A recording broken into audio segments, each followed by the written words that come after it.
Saygıdeğer konuklar, önceki dönem Türkiye Büyük Millet Meclisi Başkanı Profesör Doktor Sayın Mustafa ŞENTOP ve diğer protokol üyelerimiz salona teşrif ediyorlar.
Sayın Bakanlarımız, Valimiz, Kaymakamlarımız, Belediye Başkanlarımız, Rektörlerimiz, Üniversite Konsey Üyelerimiz, değerli basın mensupları ve saygıdeğer konuklarımız.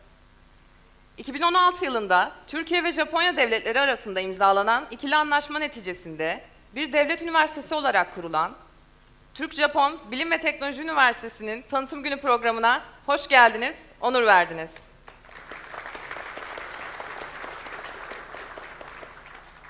Honjitsu, Gosanko no minasama, Toruko Nihon Kagaku Gijutsu Daigaku no Awareness Day ni youkoso.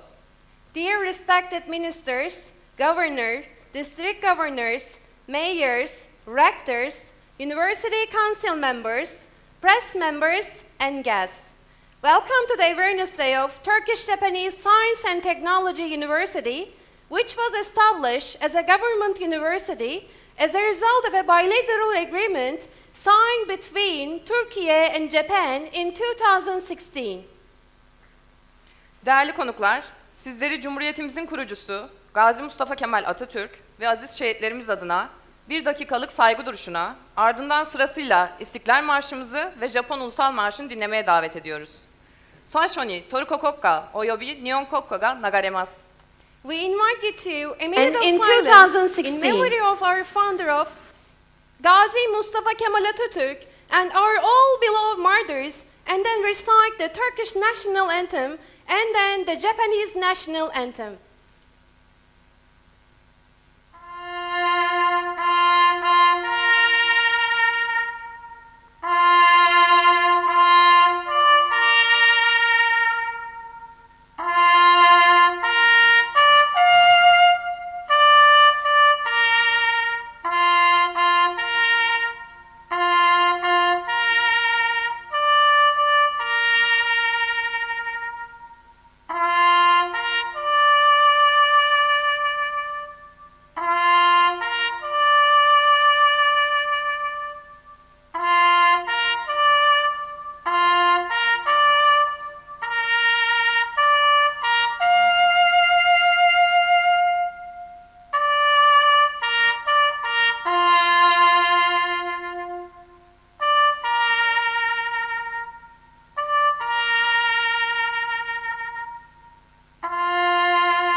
Dear guests, before the opening speeches, we will start our program, TJU Introductory Video.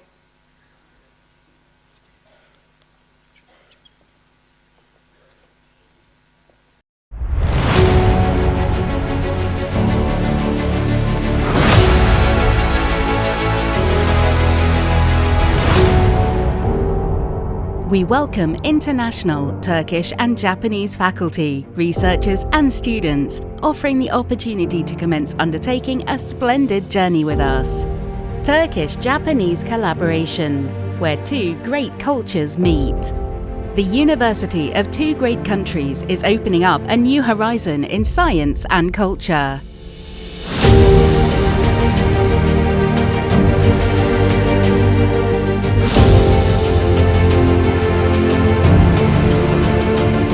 Our education merges science and technology with the richness of both cultures.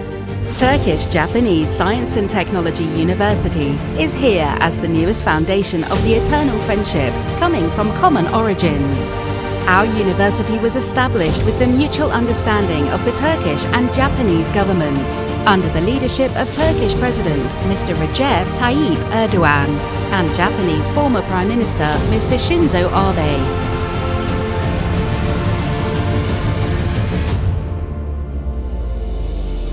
This institution is built on the foundation of the long history of friendship between the Turkish and Japanese nations and anchors its culture in this special bond. Members of the Turkish-Japanese community emphasize collaboration, valuing each other's achievements, skills, and identities, creating an academic climate where all stakeholders are motivated to inspire themselves and each other for the future. Our university is situated beside Istanbul Technopark, and Sabiha Gökçen Airport is born as a world-class institution, equipped with an approach based on research, innovation, and free thought. We focus on interdisciplinary cutting-edge technological research under the leadership of renowned academicians. Turkish-Japanese Science and Technology University was established in 2016 via bilateral agreement between the Turkish and the Japanese governments. We are aiming to be one of the world leading universities in science and technology. We have the mission. We are more closer to Turkish and the Japanese together. TJU の発展により素晴らしい研究成果をどんどん生み出していき、また優秀な科学者技術者を輩出することにより、トルコ日本両国および世界の科学技術の発展に貢献してまいります。Turkish-Japanese Science and Technology University aspires to provide education beyond global standards, with an initial focus on postgraduate education. In the future, with a strong faculty and the support of two nations, it will further explore its educational and scientific quality with more students and industries. This plan is destined to make Turkish-Japanese Science and Technology University one of the most important strongholds in the world of science and education in the future. Gathering the most successful and talented names in the academic world, Turkish-Japanese Science and Technology University offers students state-of-the-art laboratories, smart facilities accessible to everyone, and virtual augmented reality solutions, blending the rich values of Turkish and Japanese cultures to shape an endless future with inspiration drawn from the past. Turkish-Japanese Science and Technology University is confidently taking steps toward becoming one of the most respected educational institutions in the world.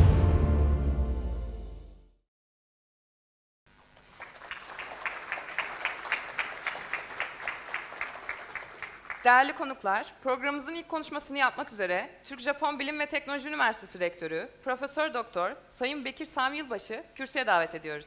Now, we would like to invite the Rector of Turkish-Japanese Science and Technology University, Professor Bekir Sami Yılbaş, to make the welcoming speech of the program.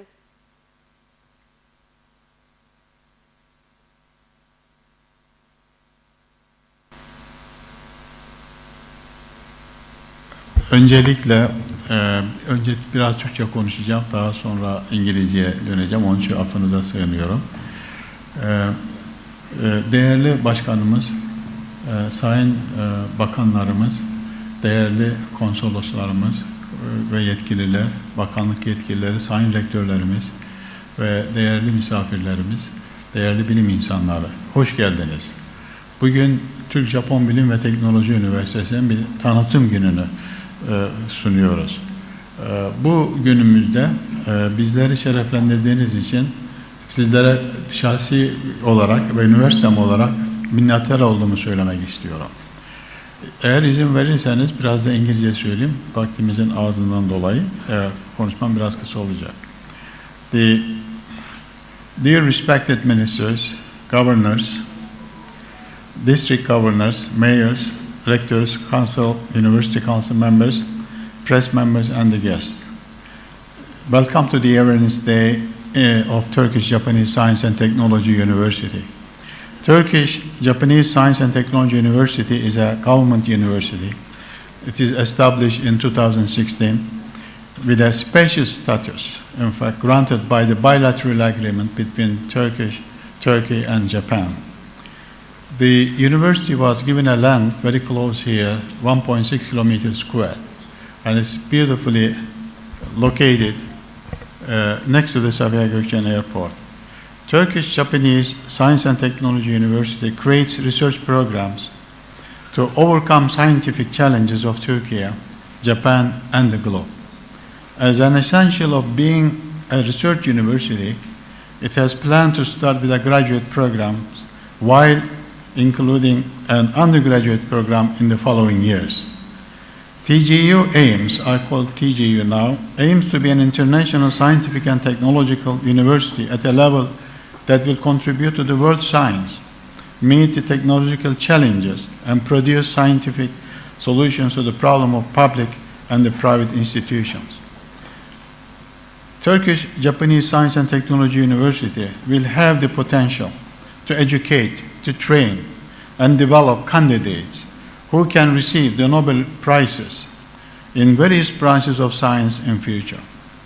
So, from this context, Turkish-Japanese Science and Technology University means the takes into account the national and international priorities of leading to one of the world-class universities adopting the best scientific and technological practices in research, education, and services. I'd like to mention that we'll be starting hopefully 2024 fall. For that, maybe we have another activity will be taking place. And finally, I should thank to you all both, the Turkish and Japanese attendees, coming from long distances to join with us and honoring us in our Awareness Day program. I'm hoping that everybody will enjoy every minute of what we have in this event.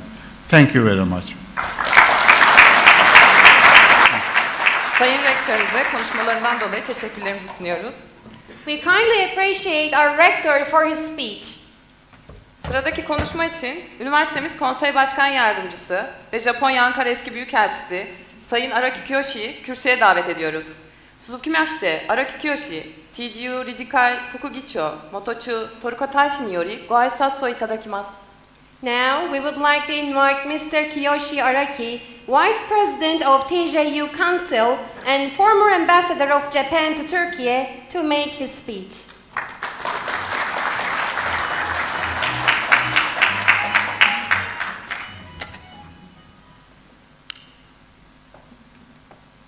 Professor Dr.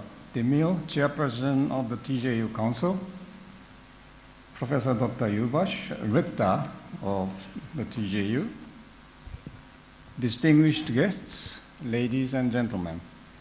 On the occasion of the TJU Awareness Day, it is a great pleasure and honor for me to say a few words on behalf of the Japanese members of the Council.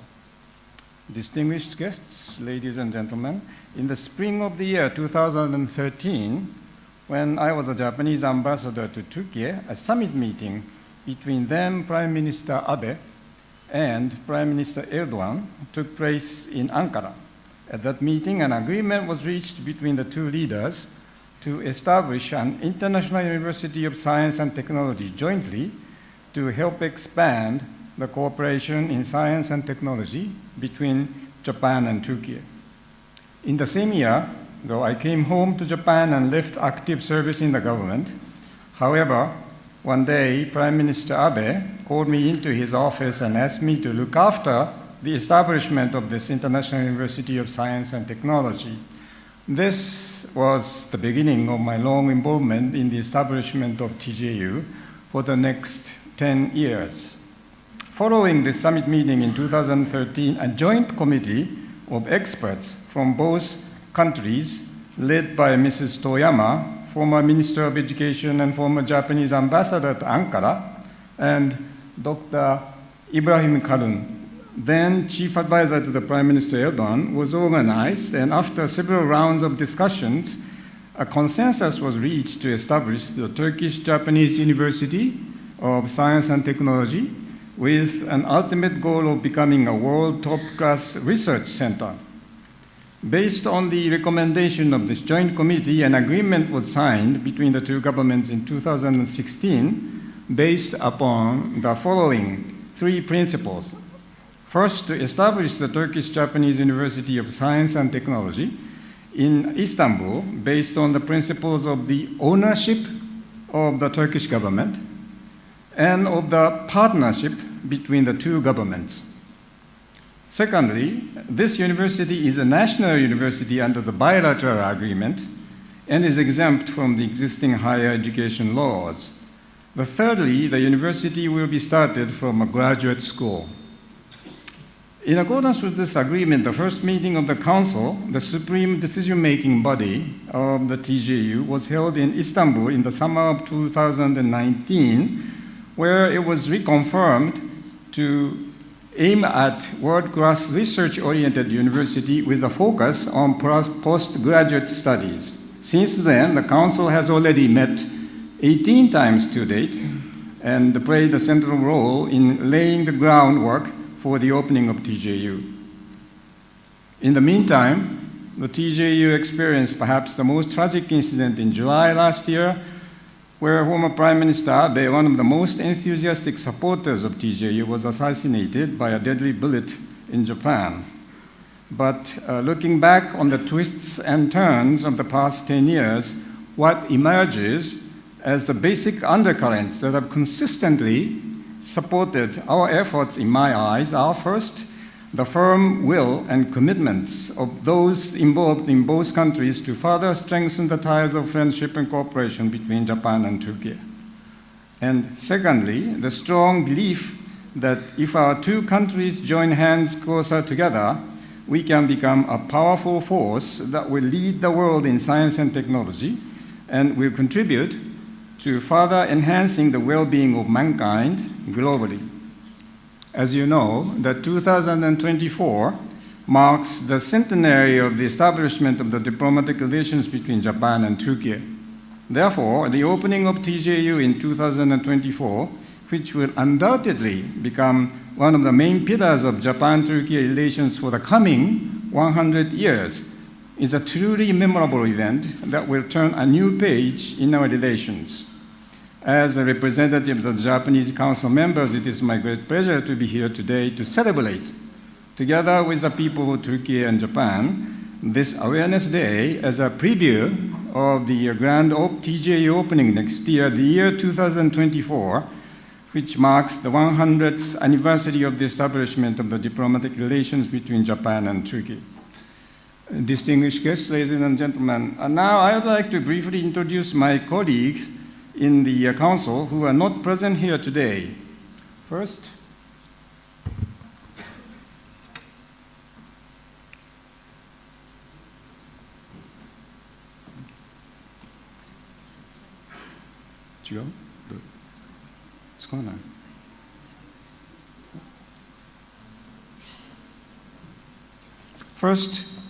Dr. Ryoji NOYORİ, who is second from the left on the down row, second row. He is a recipient of 2001 Nobel Prize in Chemistry and has received numerous awards, including the Order of Culture from His Majesty the Emperor.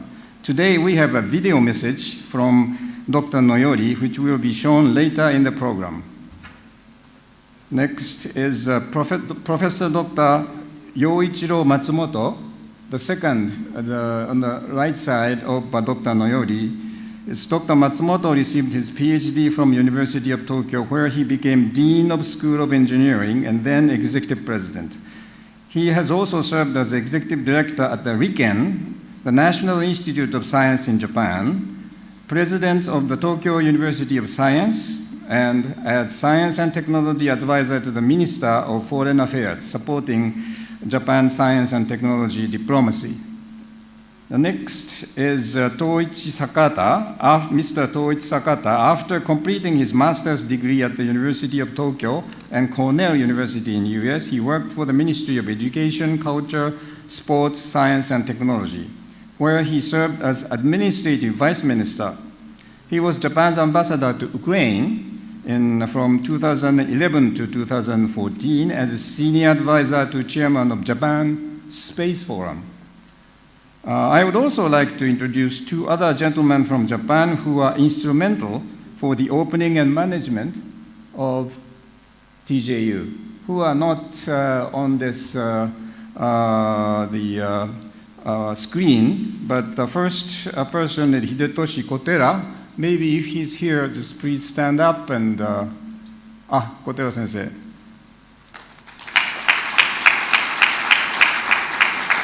Professor Kotera, who is a professor emeritus at Kyoto University and technical advisor to the Ministry of Education, Culture, Sports, Science, and Technology.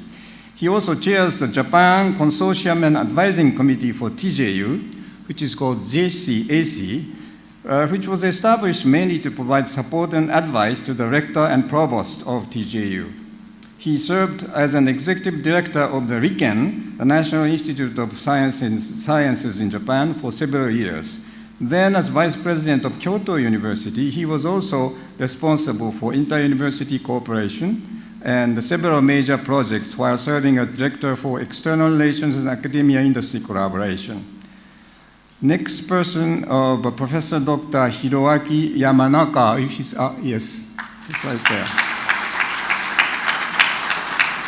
With research experience in US and Switzerland, and both public and private sector experiences, Professor Yamanaka is an expert in earthquake engineering as professor of the Tokyo Institute of Technology.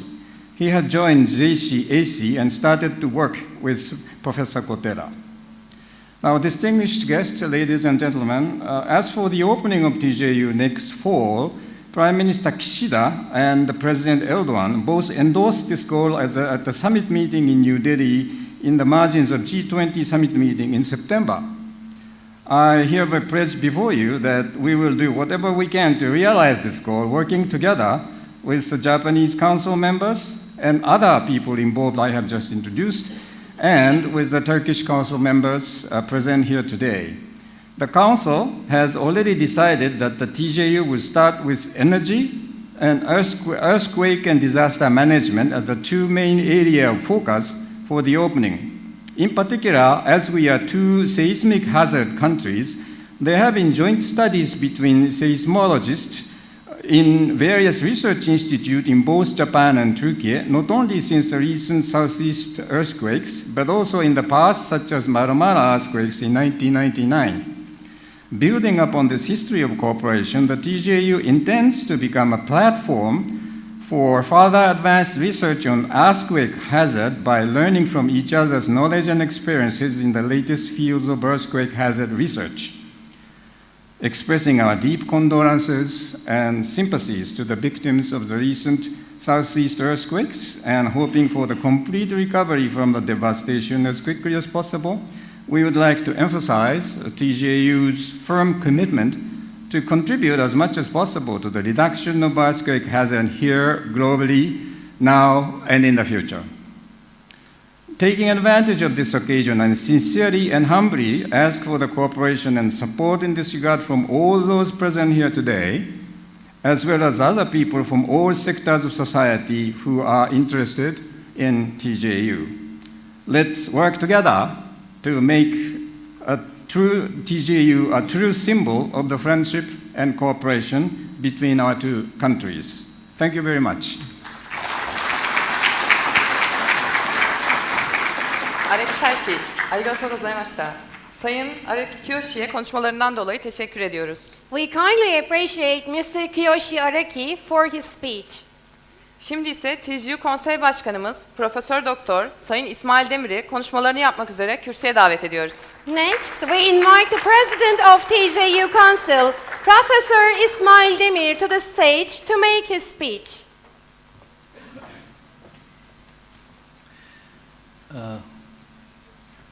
Sayın Başkanım, Sayın Bakan Yardımcım, değerli katılımcılar, değerli hocalarım, öncelikle hepinize hoş geldiniz diyorum. Dear distinguished guests, and I would like to welcome everybody to the Awareness Day of Turkish-Japanese University. Turkish-Japanese University is a university that is going to be unique in Turkey, and so it has a long history, and we hope that next year we'll be starting to our graduate education next year. So I would like to thank everybody who had contributed to this effort so far, and we hope that the areas that we selected as information and digital technologies, environmental and energy, and earthquake science and technologies. So these three areas are the main focus initially of the Turkish-Japanese University. And we have selected these areas very carefully. And as noted, earthquake is one of the most important problems in both countries. So we'll be concentrating on all these areas, and we hope that we are going to make a success story.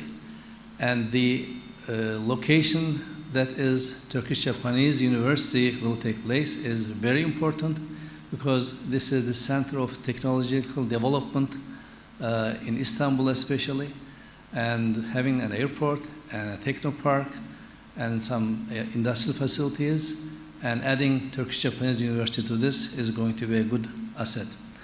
I would like to thank Japanese council members, Turkish council members who had served so far, and for their great effort.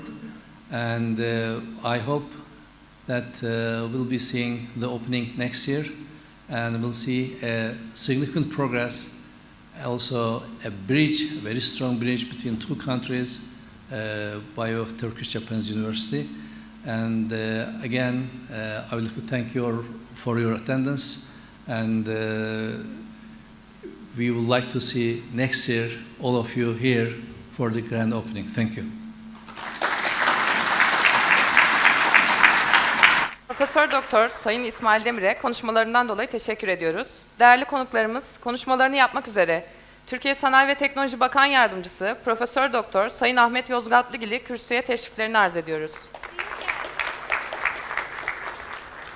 We continue our program with the speech of Professor Ahmet Yozgatlıgil, Vice Minister of Industry and Technology of Turkey. We would like to invite him to the stage to make his speech. Sayın Başkanım, kıymetli bakanım, değerli belediye başkanları, rektörler, değerli misafirler, öncelikli olarak bugün burada sizlerle beraber olmaktan duyduğum mutluluğu ve onuru belirtmek istiyorum. Müsaadenizle konuşmama İngilizce devam edeceğim. Dear President ŞENTOP, Dear Minister, Dear Governor, Dear Mayors, Dear Rector, Deans, distinguished academicians, and esteemed guests, distinguished participants, I'm delighted to be here today wearing a tie adorned with the image of Mount Fuji as a symbol of friendship between Turkey and Japan, which I consider the second most beautiful mountain in the world after Mount Erciyes in Kayseri, where I was grown up. I have to say that, and I believe that our rector agrees with me, where he spent some time in Kayseri also. I'm honored to join you here and extend my warm greetings. The Turkish-Japanese Science and Technology University, born from the collaboration of two countries, holds a special place. We take pride in the significant progress made in a short time and eagerly waiting for inaugural class of students soon.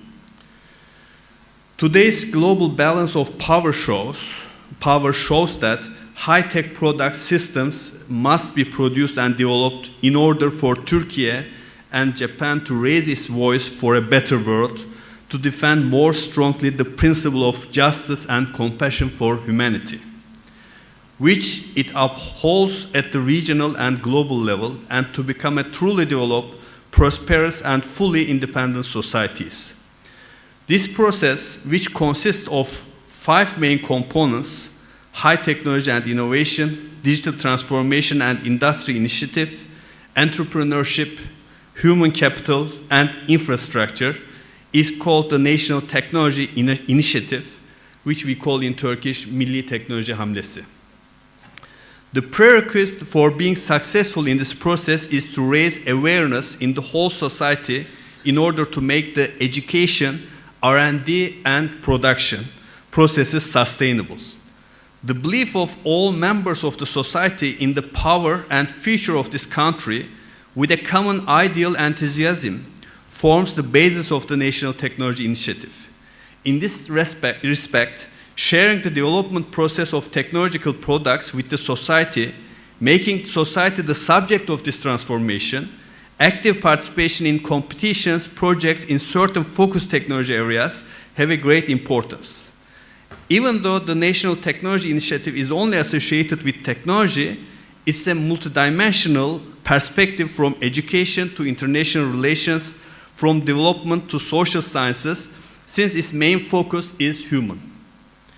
In recent years, Turkey has embraced this strategically important ideal with a spirit of great mobilization and has made serious breakthrough. In the realms of science and technology, particularly in the fields such as defense, health, and education in Turkey, we anticipate an array of achievements from TGU University. High-impact publications, national and international presentations, collaborations, patents, and their subsequent international industrial applications will soon become a reality, inshallah. Turkish and Japanese academics working together will bring forth innovations that benefit humanity, and we eagerly anticipate the day our graduates and academics make groundbreaking contributions and receive global recognition. As we embark on this journey, it is paramount to align our university with the concept of third and even fourth generation university concept. As you all know, a third generation university represents a profound shift in our approach, emphasizing innovation and entrepreneurship. It means actively engaging in technology transfer, encouraging our faculty and students to turn their research into tangible solutions. We will foster startup incubators and forge strong industrial partnerships, creating a dynamic ecosystem for innovation. I guess the location of TGU, being in the heart of Technopark Istanbul, will help to achieve these goals. Of course, we must think beyond and think about the concept of fourth generation university, which takes the concept of a university even further, emphasizing sustainability and social responsibility. We, the Turkish-Japanese University of Science and Technology, should strive to address global challenges such as climate change, social inequality, and environmental sustainability. Our research and educational agendas should resonate with these challenges, and our graduates should be well equipped to tackle them. Once again, I extend my best wishes for the success of our university and greet you all with the utmost respect. Together, we shall shape a brighter and more sustainable future. Thank you very much. Türkiye Sanayi ve Teknoloji Bakan Yardımcımız Profesör Doktor Sayın Ahmet YOZGATLIGİL'e hitaplarından dolayı teşekkür ediyoruz. We would like to thank Professor Ahmet YOZGATLIGİL, Vice Minister of Industry and Technology of Turkey, for his speech. Değerli konuklarımız, konuşmalarını yapmak üzere Japonya Parlamento Dışişleri Bakan Yardımcısı Sayın Fukazawa Yoichi'nin kürsüye teşriflerini arz ediyoruz. Suzukimashite, Fukazawa Yoichi, Gaimudajin Seimukan ni yori go ayasou itadakimasu. Dear guests, we continue our program with the speech of Mr. Yoichi Fukazawa, Parliamentary Vice Minister of Foreign Affairs of Japan. We would like to invite him to the stage to make his speech.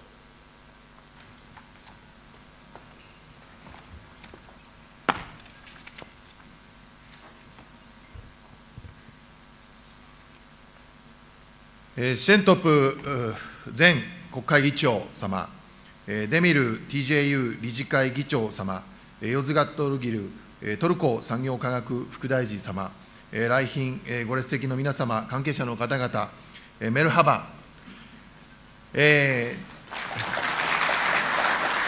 本国外務大臣政務官の深澤陽一と申します。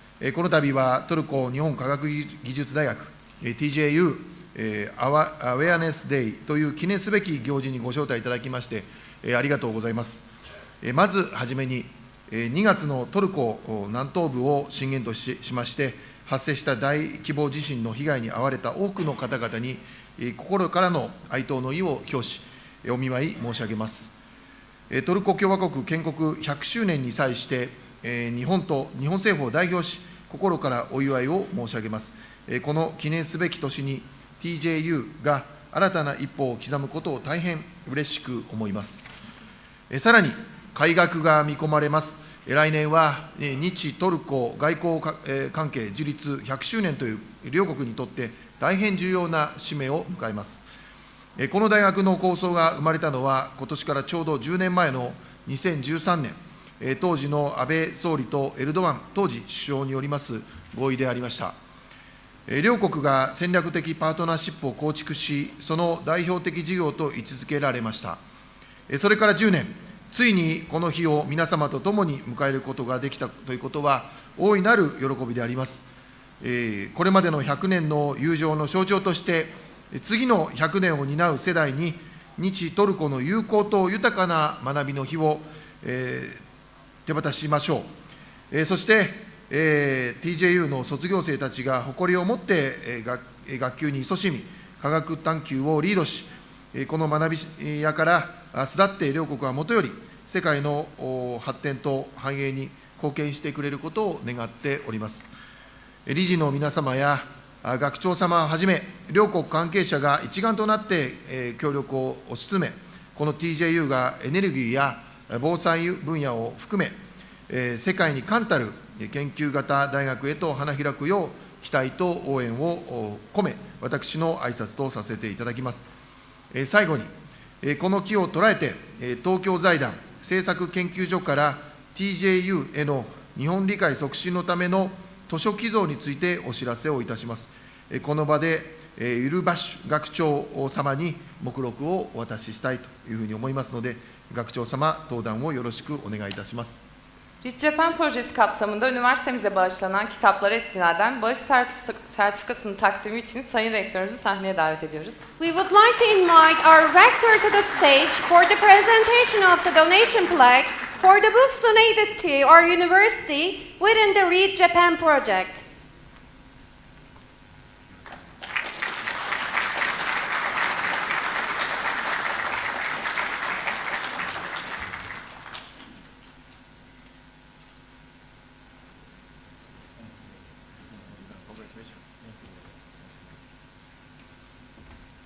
Thank you very much.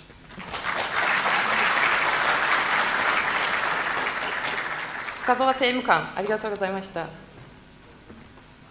Japonya Parlamento Dışişleri Bakan Yardımcısı Sayın Fukazawa Yoichi'nin hitaplarından dolayı teşekkürlerimizi sunuyoruz.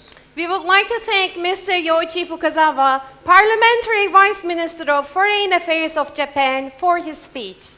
Değerli konuklarımız, programımıza TJU Konsey Üyemiz, 2001 Nobel Ödüllü Profesör Doktor Sayın Ryoji NOYORİ'nin Where Am I From, Where's TJU Going konulu video mesajıyla devam ediyoruz. Our program continues with a video message from one of our council members, 2001 Nobel laureate Professor Ryoji NOYORİ on Where I Am From, Where is TJU Going? Distinguished guests, Excellencies, ladies and gentlemen, I feel honored to be invited to deliver a short speech on this commemorative event of the Turkish-Japanese University.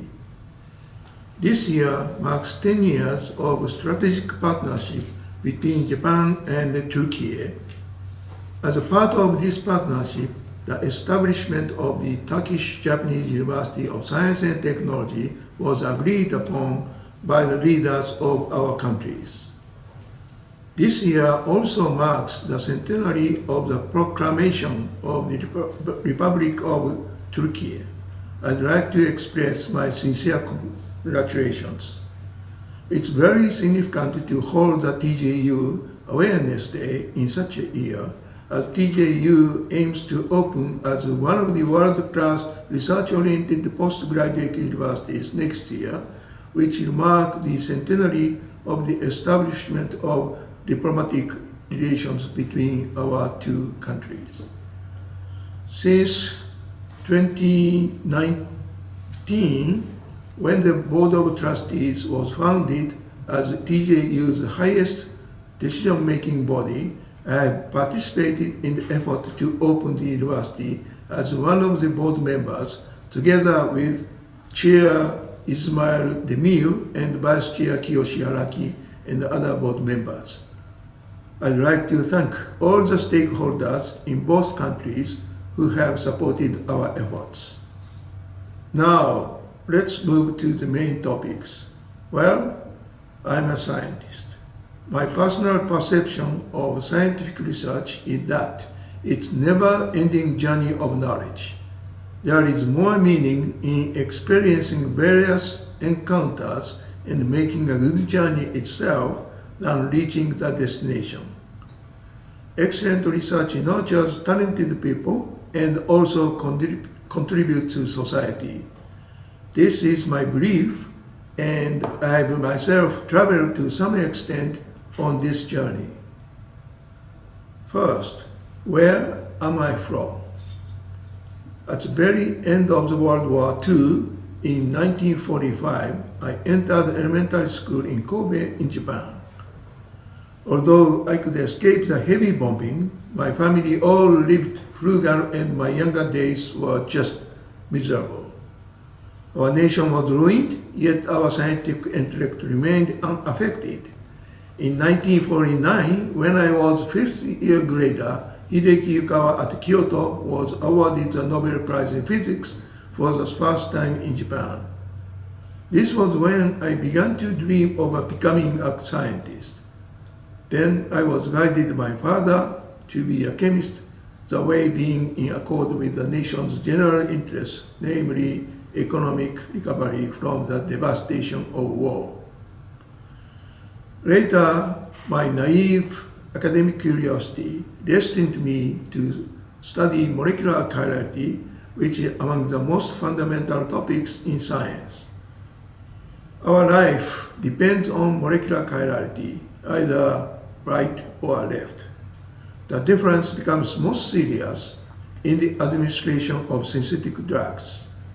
A compelling example was provided by the tragic administration of thalidomide to pregnant women in the 1960s. Right-handed thalidomide is a good tranquilizer, while the left-handed molecule is teratogenic. Such problems should be avoided at all costs. Thus, we need a practical method for synthesizing single-handed molecules. Although ordinary chemical reactions produce both right and left enantiomers in equal amounts, we challenge to discover chiral catalysis, which allows for efficient production of single-handed molecules. However, this chemical process had remained difficult for a long period. Fortunately, more half a century ago, in 1966, when I was 27, I discovered the principle of asymmetric catalysis, making this impossible possible. I believe serendipity is a cornerstone of scientific research. Great scientific discoveries cannot be achieved through logical progression alone. In fact, we scientists often discover something new when we are looking for something else. This is not pure accident, however. As Louis Pasteur correctly stated, chance favors only a prepared mind. I'd like to say discovery requires luck, invention requires intelligence. Much later in the 1980s, we could provide a breakthrough in asymmetric hydrogenation among the most general chemical processes. This chemical method is powerful in synthesis of pharmaceuticals, agrochemicals, flavors, and fragrances. Our process had universal application and came to be widely used not only in research but also industry throughout the world. Thus, I began my particular brand of chemistry research in what was at the time an impoverished hinterland of the world. Still, I was able to proceed thanks to the guidance of many people and eventually attain a degree of worldwide recognition, including a 2001 Nobel Prize in Chemistry. Then, what about scientific research today and tomorrow? Science consistently pursues the truth in nature. Earlier, its progress had been made largely by exceptionally gifted talents.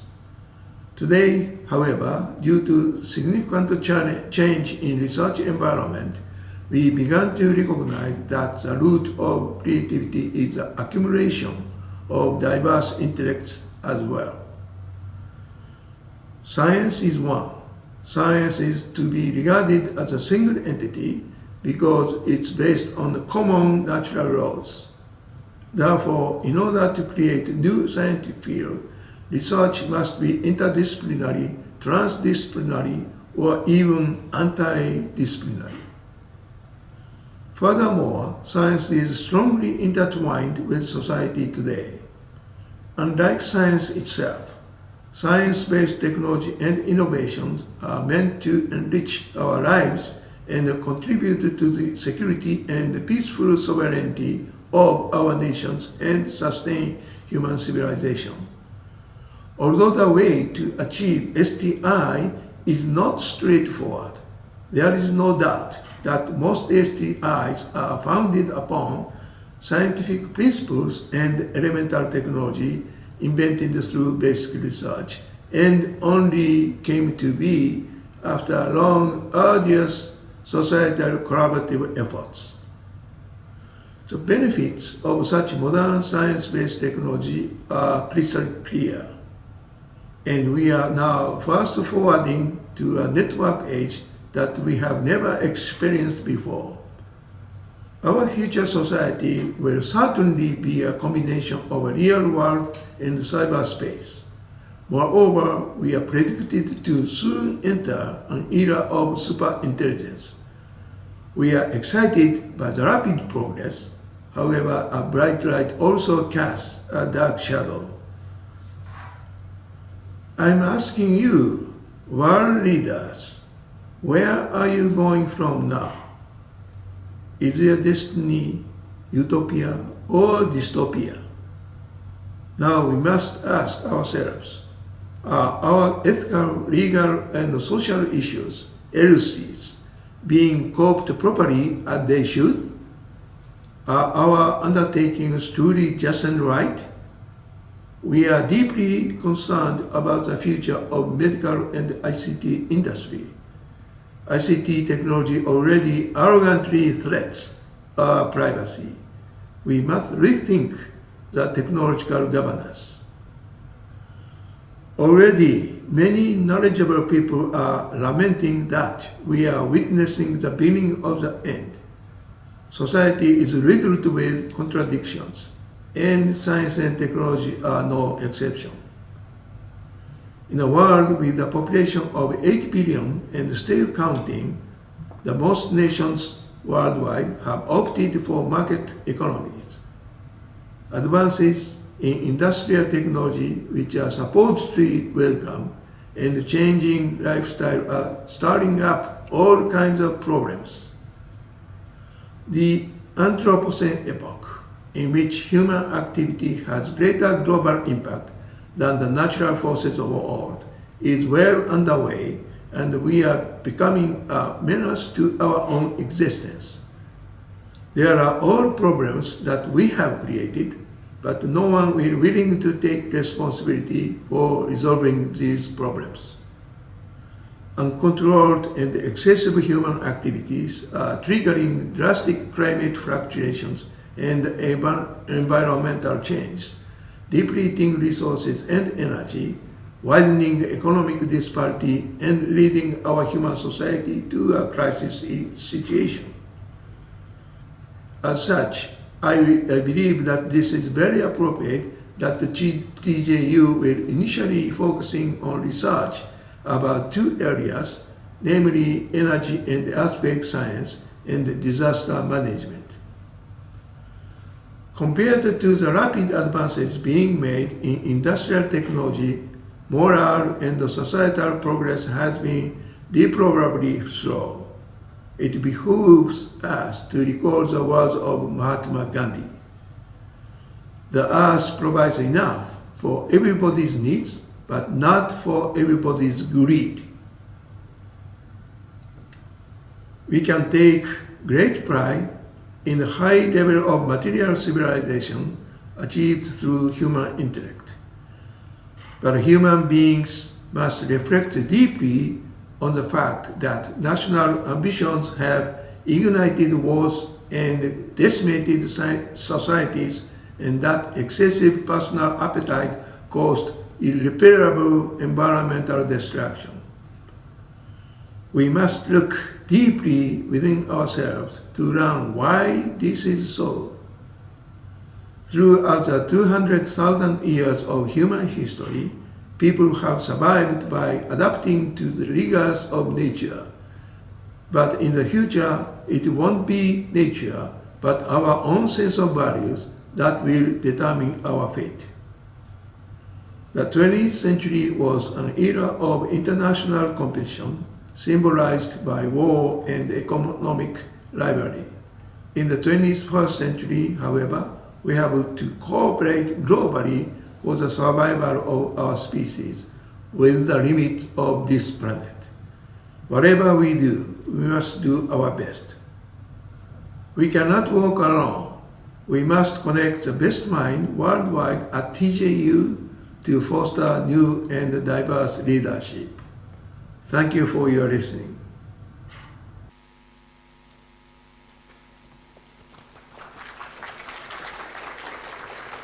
Değerli konuklar, konuşmalarını yapmak üzere önceki dönem Türkiye Büyük Millet Meclisi Başkanımız Profesör Doktor Sayın Mustafa ŞENTOP'un kürsüye teşriflerini arz ediyoruz. Dear guests, we would like to welcome Professor Mustafa ŞENTOP, the former Speaker of the Grand National Assembly of Turkey, to the stage to make his speech.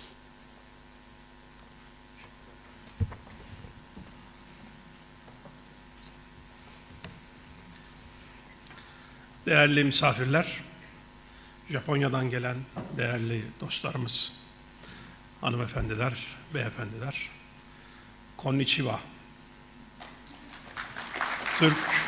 Türk Japon Bilim ve Teknoloji Üniversitesi'nin tanıtım günleri vesilesiyle bir aradayız. Hepinizi saygıyla selamlıyorum. Tarihi dostluk bağlarıyla temellenen güçlü ilişkilerimizin somut bir nişanesi olan üniversitemizin faaliyete başlaması hepimizi memnun etmiştir. Türkiye ile Japonya arasında köklü, çok yönlü ve dostane ilişkiler bulunmaktadır.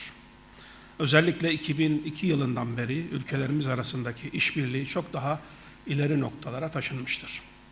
Her geçen sene gelişen ve çeşitlenen ilişkilerimiz 2013 yılında stratejik ortaklık seviyesine yükseltilmiştir.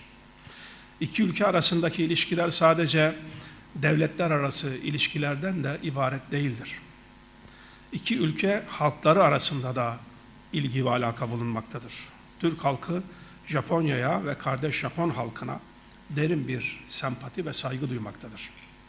Japonya ülkemizin Asya'daki 3. büyük ticaret ortağıdır. Ayrıca Japonya, Türkiye'deki sanayileşmenin başlangıcında ilk işbirliği yaptığımız ülkedir. Türkiye'nin ilk doğrudan yabancı yatırımcısı, 20. yüzyılın en önemli seyyahlarından olan Japon girişimci Kozui'dir. Kozuyi 1927 yılında Ankara Sanayi Ziraiye Limited şirketini, onun ardından da 1929 yılında Bursa'da Saffet Beyzade Memduh Bey ile birlikte Türk Japon dokuma fabrikasını kurmuştur. Son 90 yıllık dönemde Türk ve Japon müteşebbisler Kozuyi ve Memduh Bey'den aldıkları ilhamla çok daha önemli projelere imza atmışlardır. İşte bu sebeple ekonomik ilişkilerimizin en önemli bileşenlerinden birini doğrudan yatırımlar oluşturmaktadır. Japonya'nın ülkemizde özellikle enerji, demiryolu, asma köprüler gibi önemli altyapı yatırımları mevcuttur. Türkiye'deki Japon yatırımlarının artmasından da memnuniyet duyuyoruz. Tarihi dostluk bağlarıyla temellenen ilişkilerimizi müşterek çıkarlarımız temelinde siyasetten kültüre her alanda daha da geliştirmeye önem atfediyoruz. Bu çerçevede Tokyo Büyükelçiliğimiz 2019'u Türk Kültür Yılı olarak Japonya'da kutlamıştı. Kültürümüzün tanıtımı için yapılan başta sergiler olmak üzere birçok etkinlik yoğun bir ilgi görmüştü. Bu ilginin şahitlerinden birisi de benim. 2019'da Japonya'da yapılan G20 ülkeleri parlamento başkanları toplantısına katılmıştım. Bu vesileyle Kültür Yılı etkinlikleri hakkında yerinde bilgi almış ve devam eden bazı etkinlikleri izleme imkanım da olmuştu. İfade etmek isterim ki Türkiye Büyük Millet Meclisi Başkanlığı yaptığım dönemde iki ülke arasındaki ilişkilerin geliştirilmesi için özel bir gayret gösterdim. Bu konuda özel bir yakınlığın payını da ifade etmek isterim. 2019 başlarında Türkiye Büyük Millet Meclisi Başkanı seçildikten kısa bir süre sonra başkanlık resmi konutunun bitişik komşusu Japon Büyükelçiliği ile irtibatlarımız oldu. Kısa bir süre sonra dönemin Büyükelçisi Akio Miyajima tebrik ziyareti için bana gelmişti. Kendisiyle yakın dostluğumuz böylece başlamış oldu. Komşu olmamızın ve elbette gündemin de etkisiyle en sık görüştüğüm büyükelçi oldu kendisi.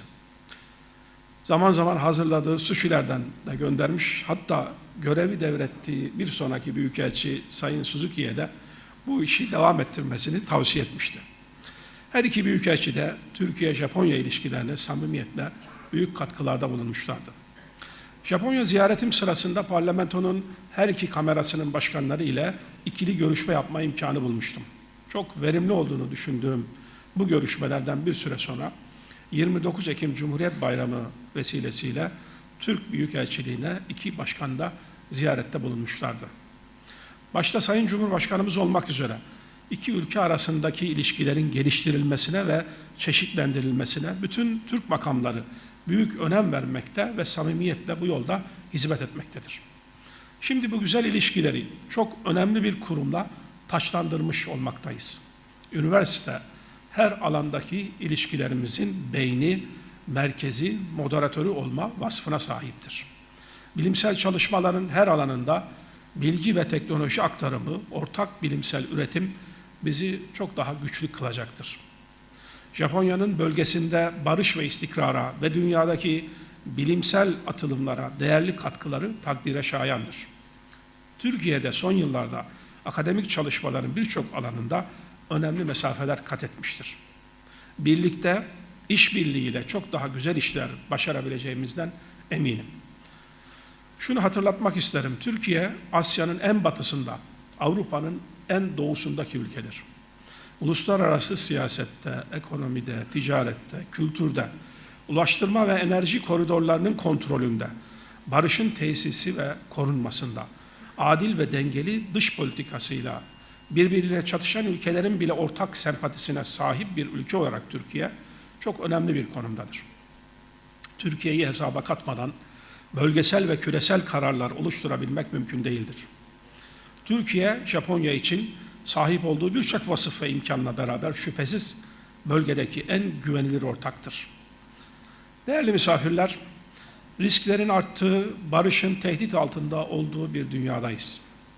İleriye baktığımızda çok iç açıcı, ümit verici bir tabloda göremiyoruz maalesef. Devam eden Ukrayna-Rusya savaşı sadece bölgeyi değil, bütün dünyayı tehdit eden bir riski içinde barındırmaktadır. Yeni başlayan İsrail-Filistin çatışması, İsrail'in Gazze'ye yönelik çok ağır saldırısı, savaş suçu ve insanlık suçu mahiyetindeki fiilleri yeni bir küresel tehdit oluşturmaya başlamıştır. Başta Amerika Birleşik Devletleri olmak üzere bazı Avrupa ülkelerinin savaş ateşini söndürmek yerine İsrail'i uluslararası suçları işlemesi yönünde mazur gösterici, adeta teşvik edici tutumu riski arttırmaktadır. Birçok benzeri olayda olduğu gibi uluslararası hukukun ve Birleşmiş Milletler'in etkisiz kalması derin bir ümitsizlik tablosu oluşturmaktadır. Adeta İsrail söz konusu olduğunda hukuk, adalet, uluslararası kuruluşlar anlamsız hale gelmektedir. Bu asla kabul edilemez bir durumdur. Dünyanın her yerinde halklar sokaklara dökülüp İsrail zulmünü protesto etmekte, hükümetlerinin İsrail'e teslim olmuş politikalarına itiraz etmektedir.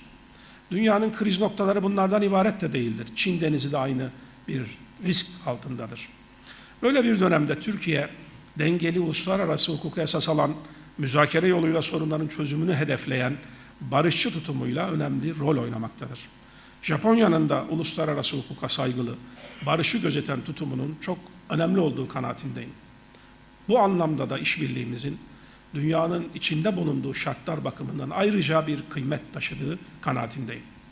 Türk Japon Bilim ve Teknoloji Üniversitesi işbirliğimizin bugününün ve yarınının vitrini, beyni ve merkezi olacaktır.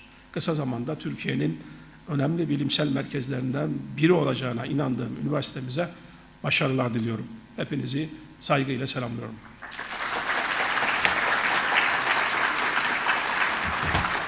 Sayın Şentop, lütfederseniz sizleri biraz daha sahnede misafir etmek isteriz başkanım.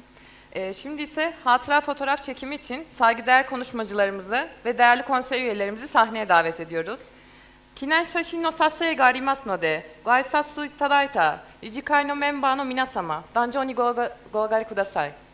Dear Professor Shantop, we would like to welcome you on stage for a little longer. We kindly appreciate for your speech. If you please, we would like to invite our all esteemed speakers and University Council members to the stage once again for a souvenir photo shot in memory of today.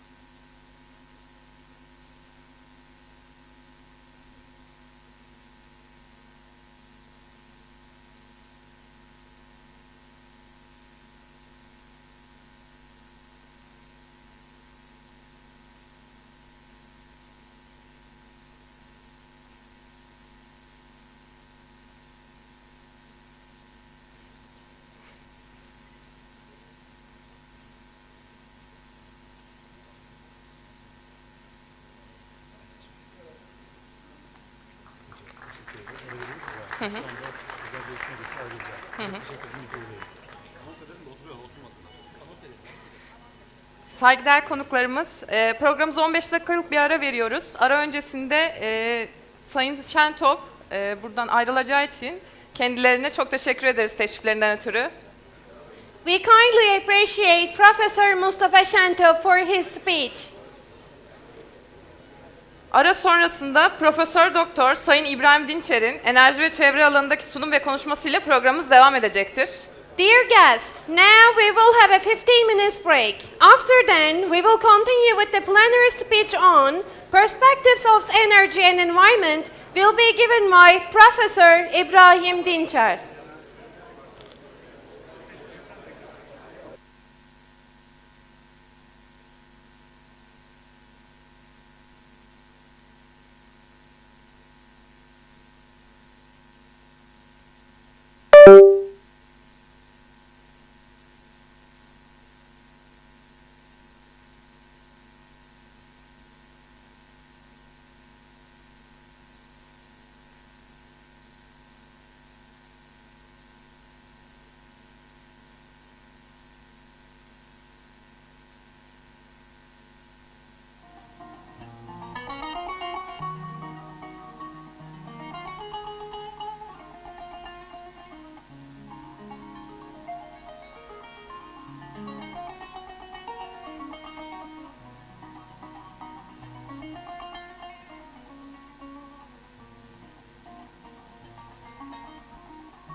Evet.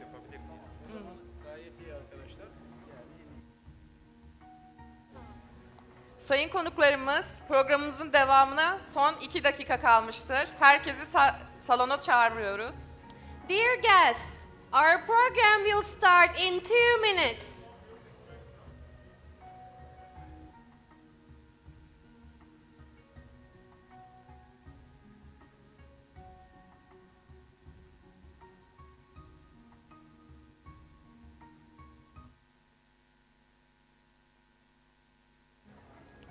Değerli konuklar, programımızın başlamasına 1,5 dakika kalmıştır. Herkesi salona davet ediyoruz. Dear guests, our program will start in 1 minute.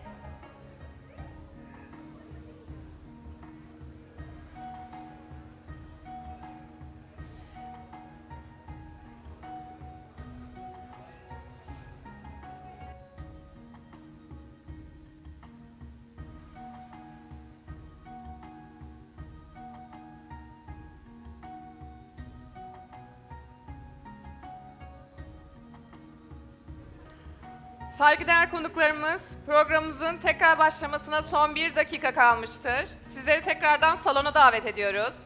Atoip Bundes. Dear guests, our program will start in 1 minute.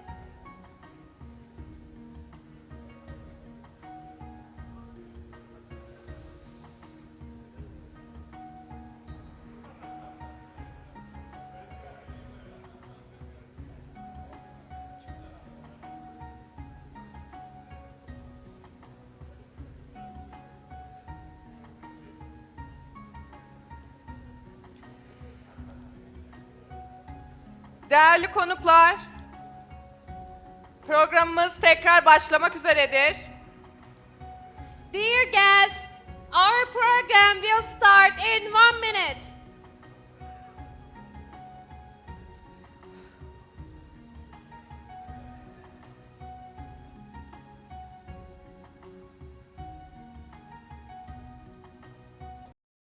Tekrar hoş geldiniz.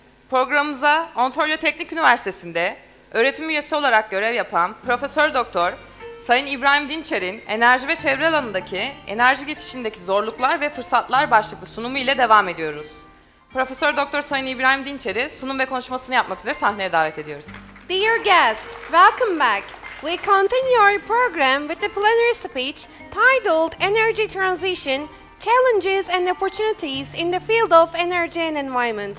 We would like to invite Professor Ibrahim Dinçer, faculty member from the Ontario Technical University, for his presentation. Thank you.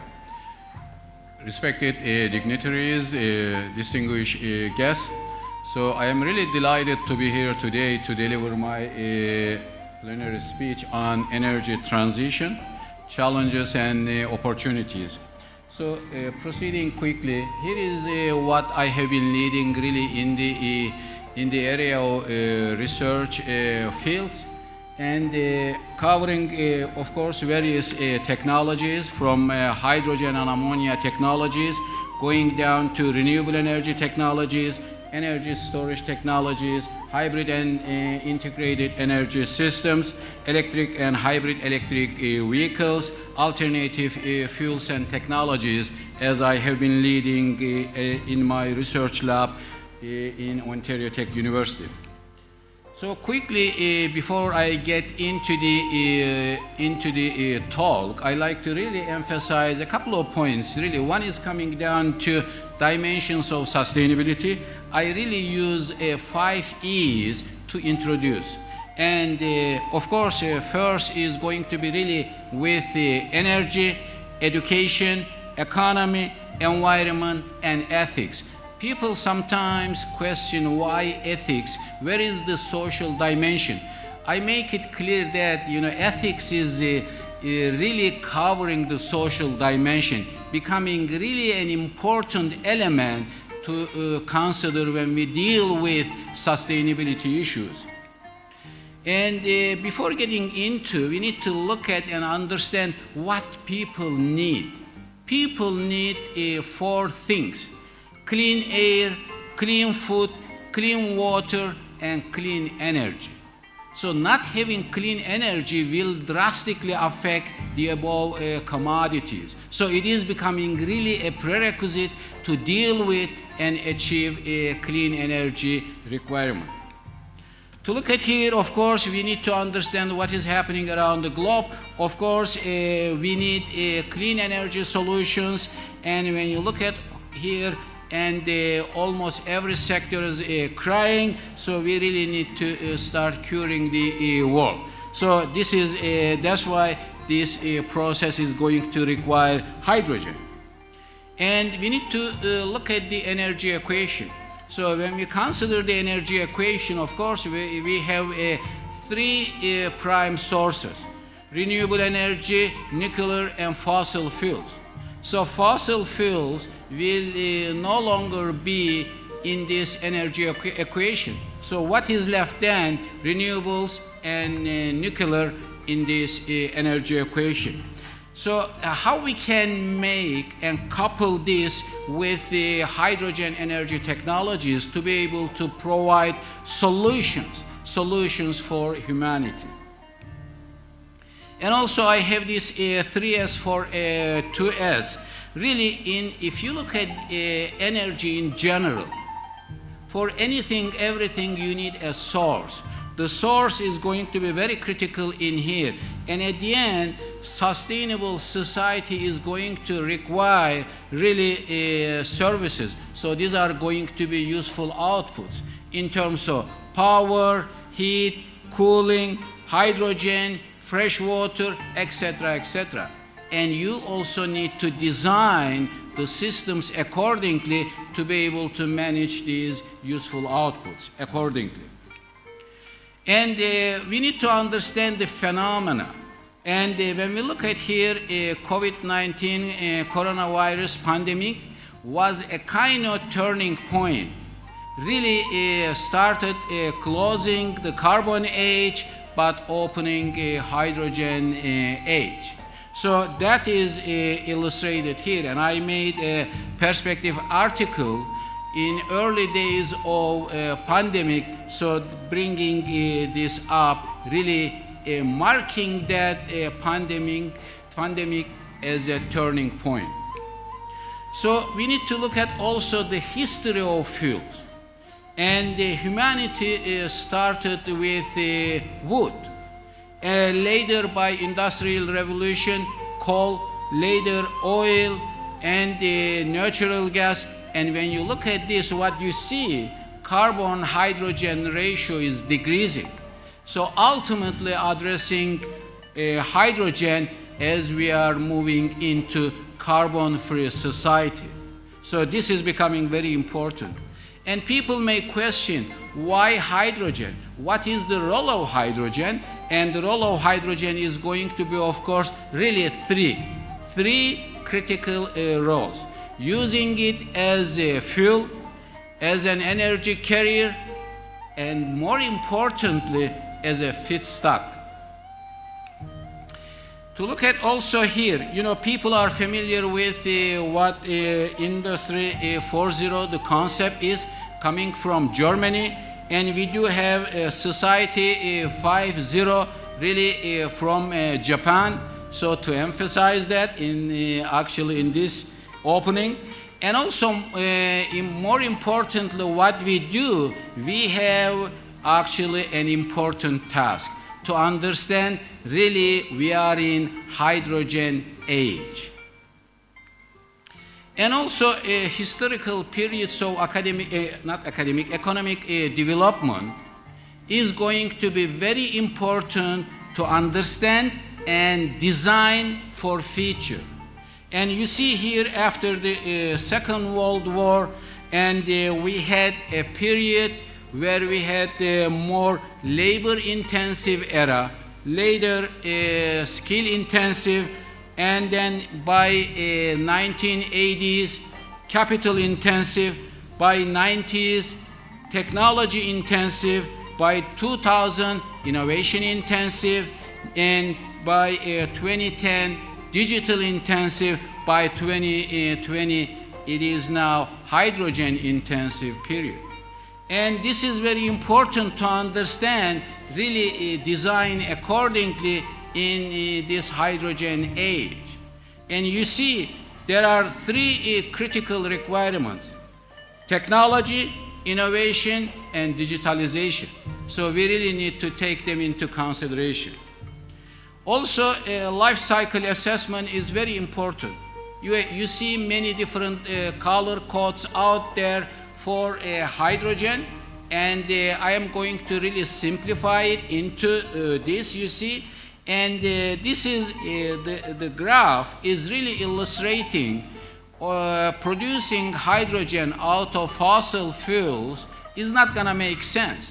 So what makes sense here, and down there you see renewables and nuclear. So really being used to disassociate water into hydrogen and oxygen. Also, a quick example here. People sometimes question, oh, hydrogen is so expensive, and here is one example. And this is coming from California. Why from California? They have refueling stations around there, and here is one example. If you consider a sedan-type vehicle, and how many gallons of gasoline you need? 12 gallons. And then what is the gas price? $6.6 per gallon. So it's gonna make it up to $79.2. And when we consider the vehicle from Toyota Mirai, and requiring 5.6 kilogram of hydrogen, and the gas price is right now $13.14. And when you make this fuel cost, quickly it's gonna come up to $73.58. So even when you compare the fuels, you see hydrogen is now even cheaper.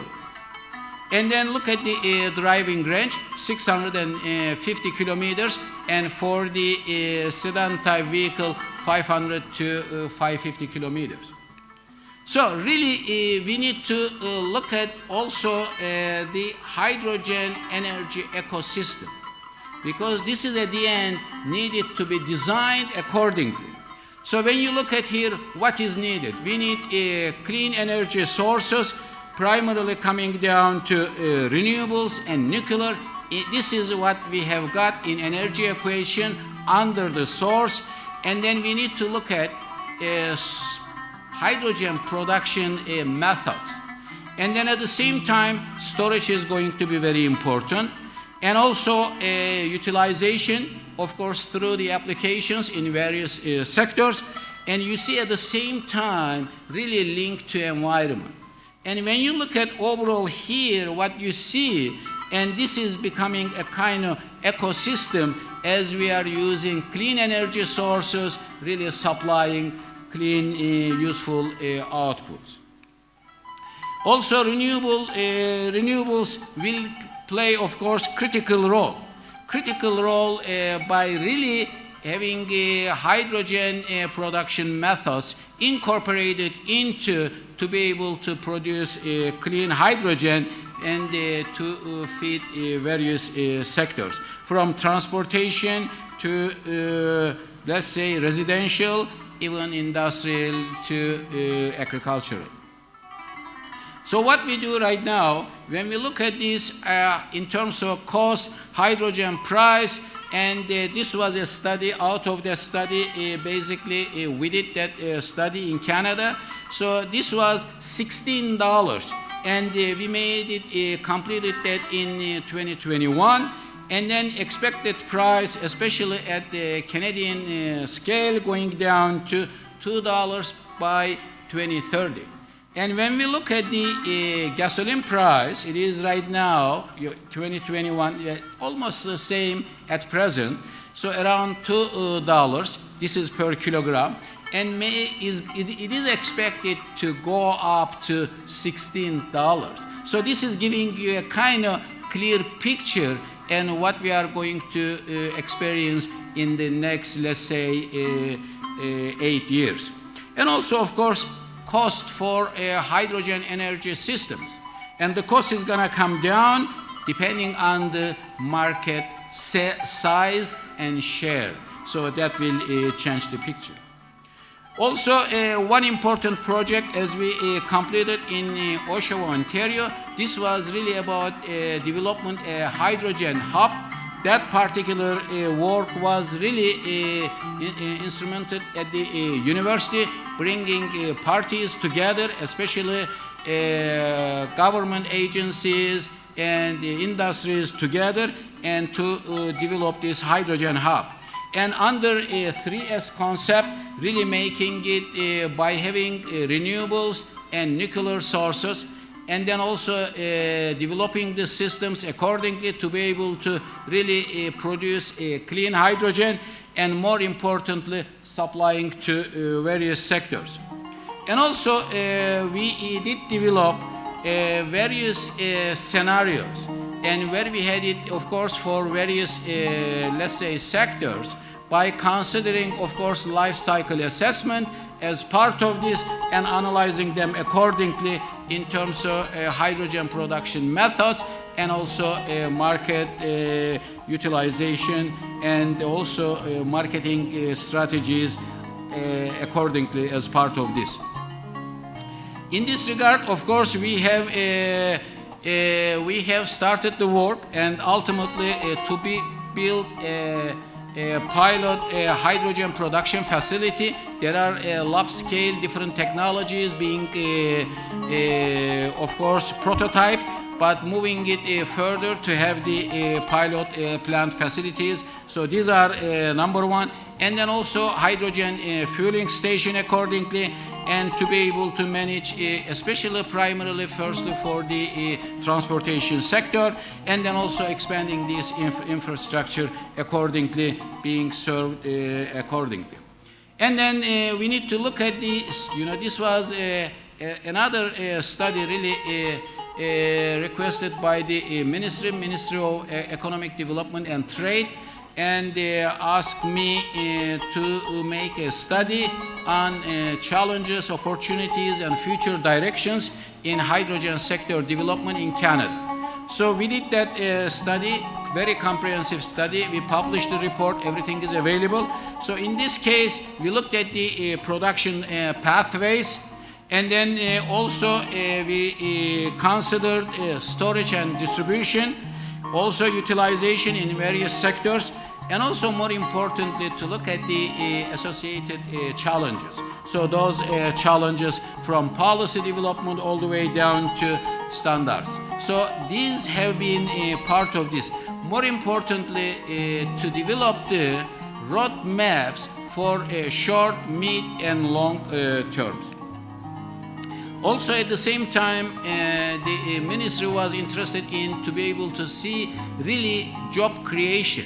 So how many jobs will be created by 2030, 2035, 40, etc. So becoming very important, so try to manage that one as well.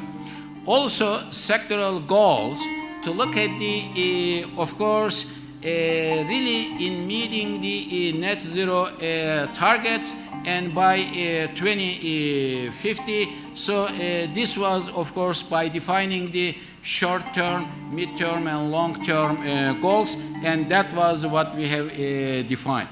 But this is something very critical, and this is the prescription out of this study. In this prescription, what I am going to list really becoming very critical, especially in hydrogen sector development. Number one, human capital development. Education and training is going to be really number one priority. Number two, research, innovation, and technology development. It is very critical in this era, and this is number two.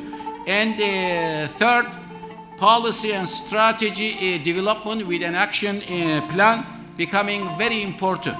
Number four, requiring sustainable funding and support. So this is another requirement. And also the fifth one, infrastructure development and capacity building.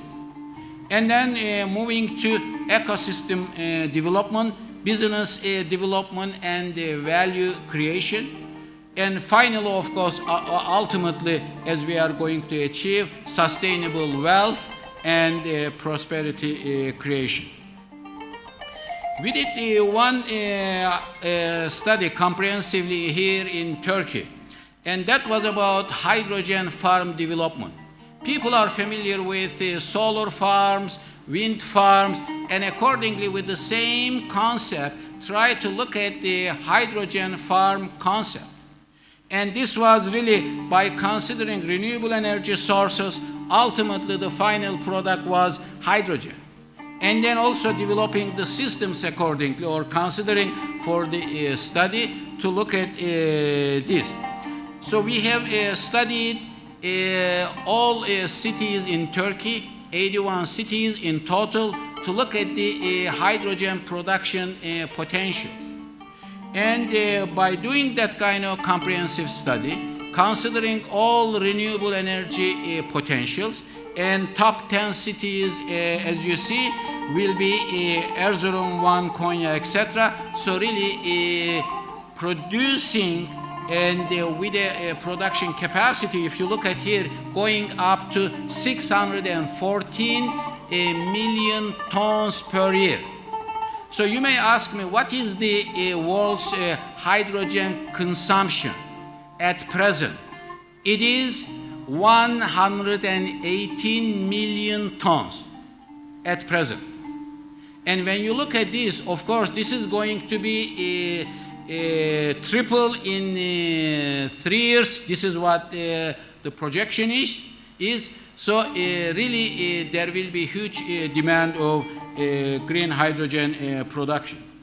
And also to look at here in terms of research, what we have been doing various types of research dealing with hydrogen production technologies. This is one of them, thermochemical hydrogen production, and we have been developing thermochemical cycles and also prototyping, and now trying to commercialize these technologies. And the other important area is photonic hydrogen production, using really photocatalytic, photoelectrochemical processes to be able to produce hydrogen in a clean manner. So we have been building this, and I have a full manufacturing capabilities in the lab. So building our own reactors, and of course really testing and developing them accordingly for the companies. And also this is something we have started, and really trying to produce hydrogen out of course microwaves, and this is to be able to use this technology to dissociate water into hydrogen and oxygen at plasma conditions. Also this is another technology being commercialized, aluminum water chemical reactions, and using discarded aluminums and really basically waste aluminum, and being turned into, of course, through the process, and to be able to generate hydrogen. So this is another technology. We have been developing high temperature solid oxide based electrolyzers, and these are the technologies, of course, badly needed by the sector. And more recently, we got into mechanical hydrogen production using technically ultrasonic methods. We call it sonic hydrogen production. Of course, people are familiar with ultrasonic-based water treatment. And now what we did, we coupled this with hydrogen production. So really considering wastewaters, treating them accordingly through ultrasonic methods, and then bringing them down to our sonic reactors, where we really separate mechanically and to produce hydrogen. You may wonder why we do have SO2 there. So SO2 injection improves the hydrogen production rate. This is something, a new discovery, and that was, of course, a study we are now investigating further. Really, the university is leading. We have been contributing to this, and we have a certain specific area or areas of strength, and we have been producing and making the university really a lead in the area. And one important approach, this is something very important, innovation is really critical, and this 18S approach is something very critical, and using it in hydrogen production. And when you look at this, of course, all 18S becoming very important. Standard, scope, staff, scale up, safety, and when you look at it, these are really essential to consider. And also, we have been assessing the systems, and we do a kind of mapping, and this is really by considering these to be able to evaluate the technologies. And these are just some quickly we did the comparative studies, and making the ranking between 0 and 1. 1 is sort of ideal and 0 is the worst, and making it in between to be able to see how the technologies are going to perform. And this is something very important, ammonia. Ammonia is also very critical in this hydrogen age, and what you do when you have clean hydrogen, you go one more step ahead and synthesize into ammonia. Ammonia is badly needed in various sectors, from refrigeration to agricultural. And also, of course, to be able to use it as fuel. And although we do have some challenges, and we have been really overcoming those challenges, especially higher autoignition temperature, low chemical kinetics, higher NOx, so we have been overcoming those, and we have developed some technologies and filed the patents. And also to look at this, you know, renewables, when we have renewables now getting into really renewable fuels. So when you have hydrogen and you can use it as a feedstock, and when you have hydrogen that way, what is needed to be able to synthesize into other fuels, methanol, ethanol, or DME, etc. So you need carbon sources, and we use biocarbon. This is renewable methane, and renewable methane is something very important. When we have hydrogen, we can synthesize into methane or natural gas by having, of course, carbon monoxide or carbon dioxide captured and being used for synthesizing methane or natural gas. So to look at the current trends, really by considering renewable energy sources, and especially in this transitional period, we need hydrogen and blend it with natural gas.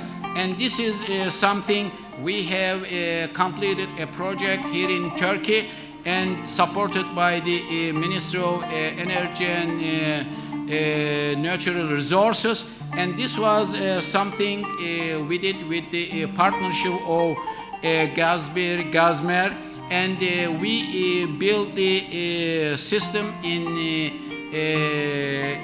Karatay Industrial Zone in Konya, and we did develop this particular technology to be able to produce green hydrogen and blend with natural gas, and ultimately to reduce the emissions and improve the combustion performance. So we did these tests and successfully completed, of course, these studies. So there will be a pilot plant soon built, and we do continue the collaboration. And also some specific projects, and these are something locally from Canada, and really storing hydrogen under water.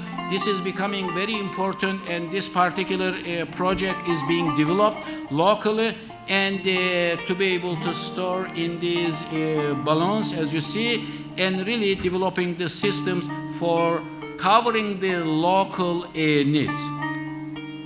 And at the same time, of course, developing the technologies accordingly to look at the storage. And also in this particular case, we synchronize hydrogen storage with compressed air storage. and making it really suitable for integrated energy systems. And this is something very important, charging stations and developing integrated energy systems using renewable sources and trying to manage by having such integrated systems. Also another example, this is by the community, and we had one request. This is for an indigenous community in Canada. They requested to actually develop a concept for them to be able to implement where we can use renewables in a combined manner to be able to cover the local needs. So my closing remarks are going to come down to a couple of points here quickly to wrap it up. And energy transition is going to be really a critical challenge. At present, everybody is really experiencing this. Hydrogen age has already started. And clean hydrogen is really essential for a clean future. And hydrogen sector development should be the first priority. So thank you for listening to my talk. Professor Dinçer, we would like to welcome you on stage for a little longer. First, we kindly appreciate for your speech and presentation. In honor of this special day, we would like to invite the President of TJU Council, Professor İsmail DEMİR, to the stage to present his plaque to Professor İbrahim Dinçer. Sayın Dinçer, sizlere bugünün anısına teşekkürlerimizi sunmak adına Profesör Doktor Sayın İsmail Demir'in plaketini takdim etmesini rica ediyoruz.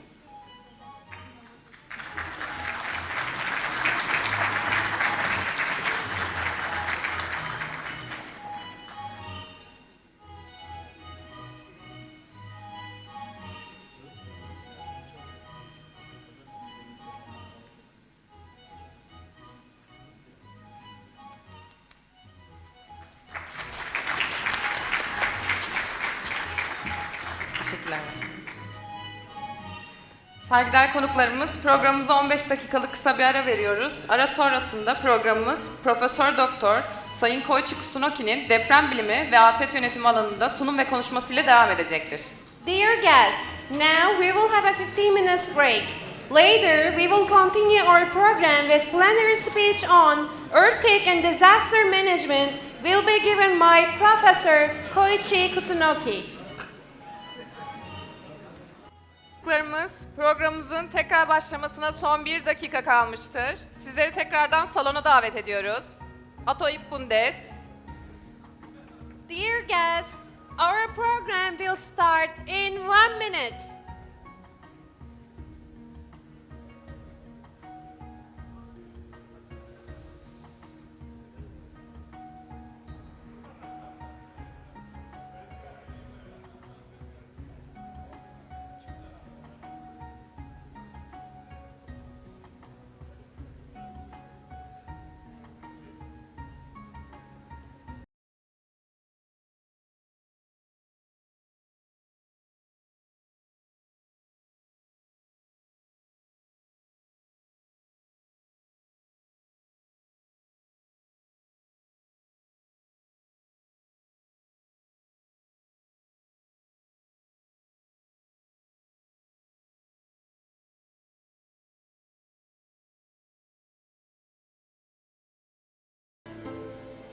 Programımıza Tokyo Üniversitesi'nde öğretim üyesi olarak görev yapan Profesör Doktor Sayın Koichi Kusunoki'nin deprem bilimi ve afet yönetimi alanındaki deprem felaketine karşı birlikte hareket etmeliyiz başlıklı sunum ile devam ediyoruz. Profesör Doktor Sayın Koichi Kusunoki'yi sunum ve konuşmasını yapmak üzere kürsüye davet ediyoruz. Suzukimashite, Tokyo Daigaku Kyoju Kusunoki Koichi Sensei, kichou koen o itadakimasu. Dear guests, welcome back. We continue our program with the presentation titled Tackling Against the Earthquake Disaster Together in the Field of Earthquake Science and Disaster Management by Professor Koichi Kusunoki, who is a faculty member at the University of Tokyo. We invite Professor Koichi Kusunoki to the stage to make his presentation. So, thank you for the introduction. My name is Koichi Kusunoki from the Earthquake Research Institute of the University of Tokyo. From the name of the institute, you may ask me, please predict the next earthquake. Because unfortunately, I'm not a seismologist. I'm a building structure engineer. So today, I would like to talk about the long history of the collaboration between Turkey and Japan. Unfortunately, the Mother Earth is not so kind, especially to humankind. They never wait for our preparedness. The natural disaster will come anytime, maybe today, tomorrow, next year, at anywhere. Turkey, Japan, some other countries. We don't have time to prepare against a natural disaster. So then Turkey and Japan are both quite earthquake-prone countries. Why we don't collaborate? Of course, we have been collaborating against the earthquake. So I would like to introduce our long history of friendship and collaboration to mitigate the earthquake damage disasters. Before starting that, I would like to express my sincere condolences to the people who suffered the difficulties and losses due to the earthquake happened in this February. And also I would like to sincerely thank to the staff of this conference. There was a very small misunderstanding, and my presentation file was too large because I put too many movie files. Then what I could do is I just sent a PDF file. Then they kindly uploaded the PDF file, but I didn't inform them I will bring my PowerPoint file today. Then this morning I asked the staffs to upload my file, but it was informed too late. Of course, too late, because they prepared everything yesterday. But they were so kind to upload my file at the very last minute. So now, I would like to show you my movie files later. Okay, before starting that, you may know the history, sad history of this battleship wrecked in front of Wakayama Prefecture, which is very close to my hometown, Osaka. Then kindly this ship came to Japan to celebrate something. Then on the way back to Turkey, unfortunately typhoon hit the area of Wakayama Prefecture. Then this ship was wrecked. This is the actual situation current right now, because this area is very close to my home. Then about 600 people were killed, unfortunately, and 60 people were rescued by Japanese fishermen during the typhoon. Then you may know the President Ataturk and the Japanese government built this memorial stone in front of the sea. Then when I was dispatched to Turkey first time, my father, who passed away about 15 years ago, kindly went to this memorial park to take this photo and sent it to me. Not only this accident, as I told you, we all have a long history between Turkey and Japan. Can you find me out on this photo? I look too young. When I was a PhD candidate, there was a big international project between Turkey and Japan. For Turkey side, the project was led by Professor Karadyan, who is right here. Then at that time I was so young. Then I asked so many questions to him when he kindly came to Japan. And also he brought two young stars to Japan. Then one is Professor Yüksel there, right there, and Professor Alper Ilki. They are all both nowadays professors of ITU, but at that time they were also PhD candidates. Then we worked together and we studied together next by next in our laboratory. Because the leader for Japan side was my supervisor, Professor Tsuneo Okada, who developed the Japanese seismic screening method. So after that, if there's no earthquake, we always enjoy the reunion, but unfortunately we have so many earthquakes. This earthquake was the first time for me to visit Turkey, which occurred. Japanese Association for Building Science called this earthquake as a Kojaeli earthquake. I'm not sure this is the correct or official name or not. Then it was happened in 1999, August 17th. Then unfortunately, more than 17,000 people were killed due to this earthquake. The earthquake happened right there. You can see the star mark. Then the Japanese government and the Japanese academic societies decided to dispatch the investigation team to Turkey. The size of the investigation team was consisted of, as far as I remember, 12 Japanese researchers and another a kind of 12 from Turkey, which was the largest international investigation team in the history of Japanese academic society for building science. Then we investigated the damage of the building. You can see the typical Turkish building at that time.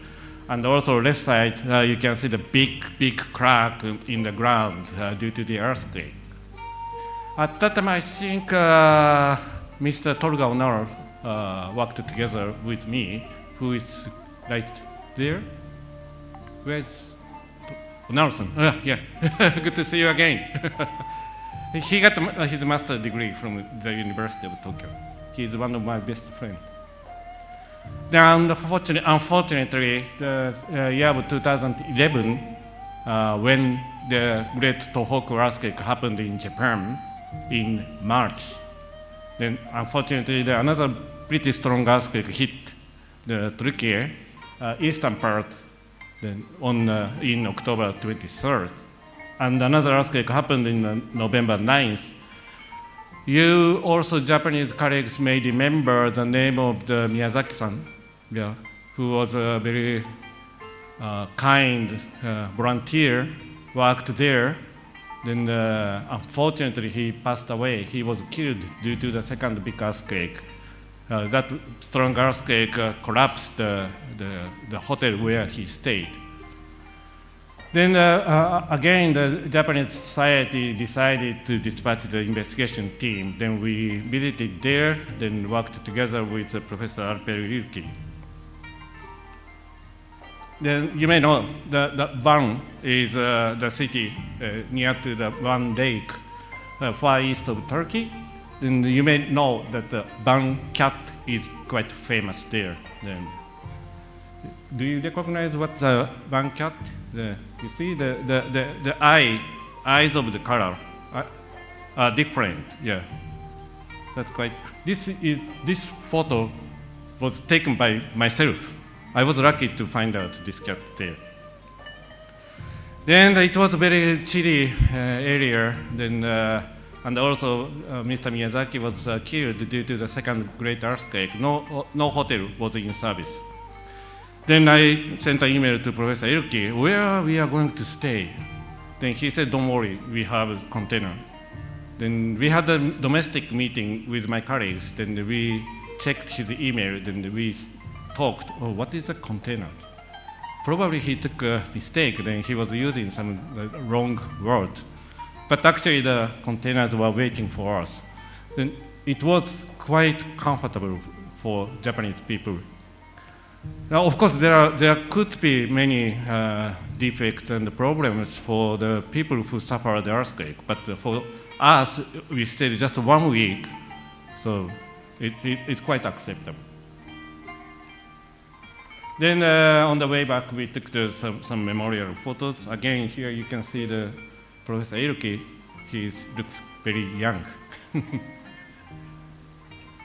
Then, unfortunately, the earthquake, another earthquake hit the east-south area. It is called Turkey-Syria earthquake in Japan, because the United Nations also called this earthquake as a Turkey-Syria earthquake in the beginning. That's why our academic society decided to call this earthquake Turkey-Syria earthquake. You may remember, but I would like to look at some basic information about the earthquake. The first earthquake occurred around Gaziantep, which is a very big city and historically very beautiful city if there is no earthquake. The first earthquake happened on February 6th. Then the magnitude was 7.8, quite strong. Then unfortunately, just about 9 hours later, the second pretty strong earthquake occurred. In the beginning, when I prepared this slide, I just called aftershock for the second one. Then my colleague, seismologist, said, no, that's not aftershock. That's a totally different earthquake. Thanks for seismologist, I just corrected. That's not the same earthquake.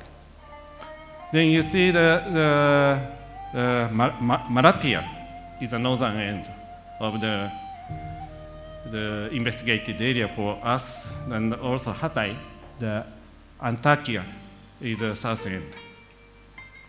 Here you can see some records recorded at several sites. I don't want to touch on this detailed information, it's a headache for many people. But here, just one thing, you can see solid red straight horizontal line, which shows the demand in the Japanese building code for elastic design. You may recognize that both records exceeded the Japanese demand in the building code. We can say that even Japanese buildings were standing there, they may suffer quite severe damage. From this figure, what we can say is the earthquake was terribly strong. Because of this, and also, of course, Turkey is a quite developed country, and you have a lot of middle to high-rise buildings. We can learn a lot if we come here to conduct the investigation, especially together with Turkish colleagues. So that's why the name of the ministry is too long, so I would like to call it just the Ministry of Education. Then the Ministry of Education decided to provide a special fund to conduct the investigation of the damage. Not only the damage, but also some seismological aspects, such as how the earthquake occurred, what is the structures underground, and so on. Not only the ministry, but also the 3 academic associations, such as the Architecture Institute of Japan, Japan Society for Civil Engineering, and the Japan Geotechnical Society. We had the joint meetings, then we decided to dispatch one big investigation team together. Then I sent an email to Professor Yuki, then he kindly accepted the joint investigation at site. I was so surprised, but 27 Japanese researchers and the practitioners raised their hands to come and join the investigation, which was the largest investigation team from Japan side in our history of AIJ. Then the Turkish side was also quite kind. Then they prepared 22 researchers for the joint research team. So in total, about 50. It's huge. Then target area. Usually the group of the investigation team could be 5 or 6. So we needed to concentrate on reinforced concrete structure and the masonry structure.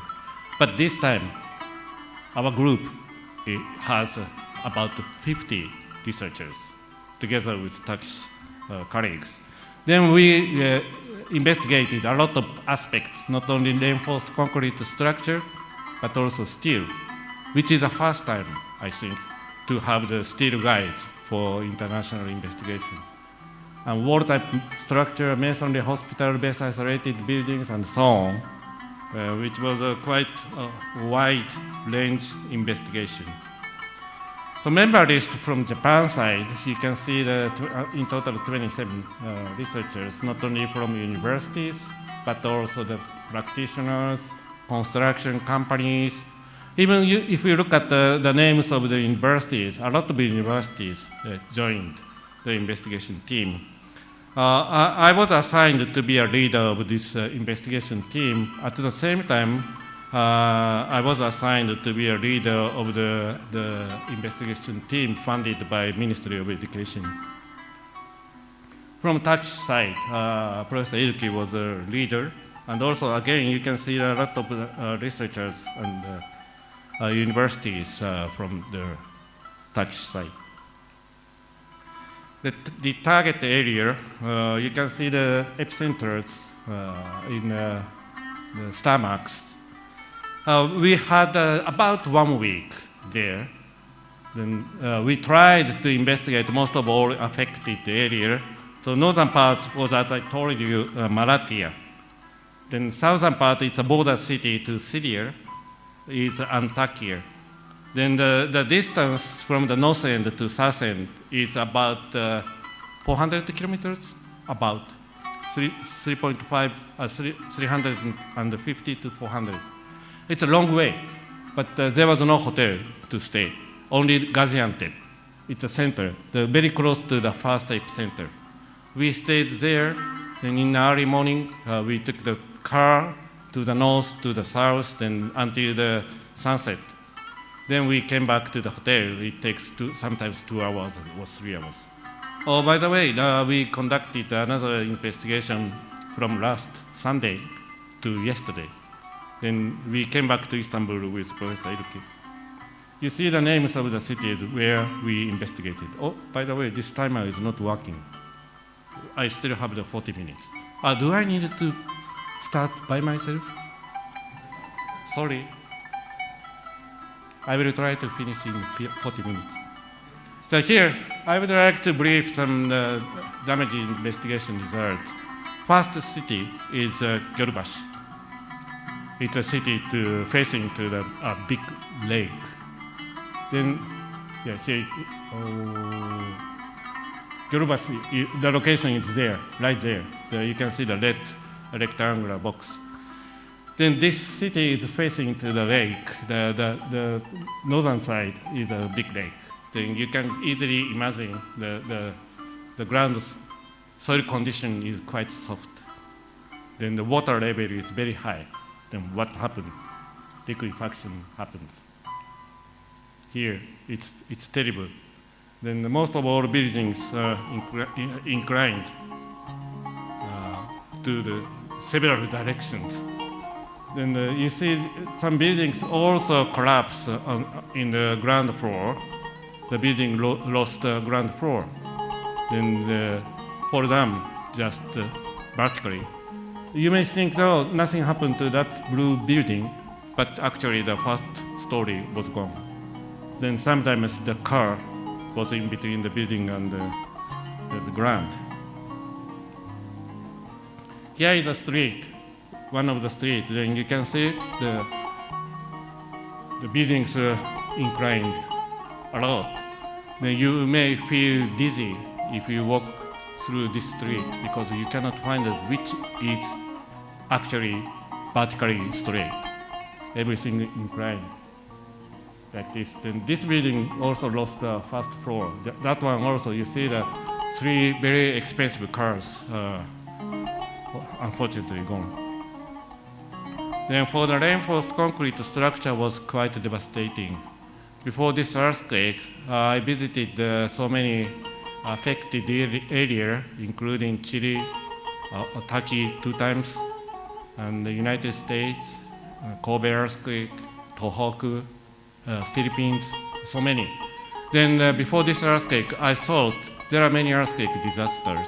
But if you think about just the shaking, there are many tsunami devastating earthquake disasters, like Tohoku earthquake. But if we think about the vibration, Kobe earthquake was the worst, I thought. But if you look at this figure, you may easily imagine this earthquake was worse than Kobe earthquake. Too many buildings collapsed. Sometimes you may easily say, oh, that's because of the defects of the building. I don't think so. The building may suffer some damage because sometimes if the earthquake itself is strong enough, of course the weakest portion got suffer damage first. But even if you can find out some damage, that doesn't mean the building has defect. There is another possibility that the earthquake itself was too strong. Then the record says the earthquake was not weak, very strong. But we also found several, no, I don't want to say defects, but several points to be improved. We found several things with Turkish colleagues. Some of them could be very useful for Japanese building as well. As such, we should work together. Too many people were killed here. Why don't we learn from here? Not only Turkish colleagues, but also United States also came to learn so many things. See, that's quite important. Even for the people who affected damage and losses. For academic people, we must learn a lot. And one of the some point we should improve is you see the lapse price, which means the connection between the main birds. You can see there's too many birds there. Unfortunately, because of the amount of the birds, the concrete cannot be cast correctly. Then the bonding, which means the connection or adhesive between the concrete and the steel, were too weak. Then what is the result? Is like this, turned over. The steel bars can separate easily because there is no bonding action through concrete. Then unfortunately, the design of the structure looks very, very somehow good because no story failure like that. We call pancake cracks. That's quite brittle failure. If that failure happened, too many people will be killed. That kind of failure occurs in a second, 1 second, 2 seconds, then immediately crash. There's no time to escape from the building. But this one, you see, the beams are weaker than columns. So that's a modern concept to design the structure, but overturned. One reason could be the earthquake was too strong.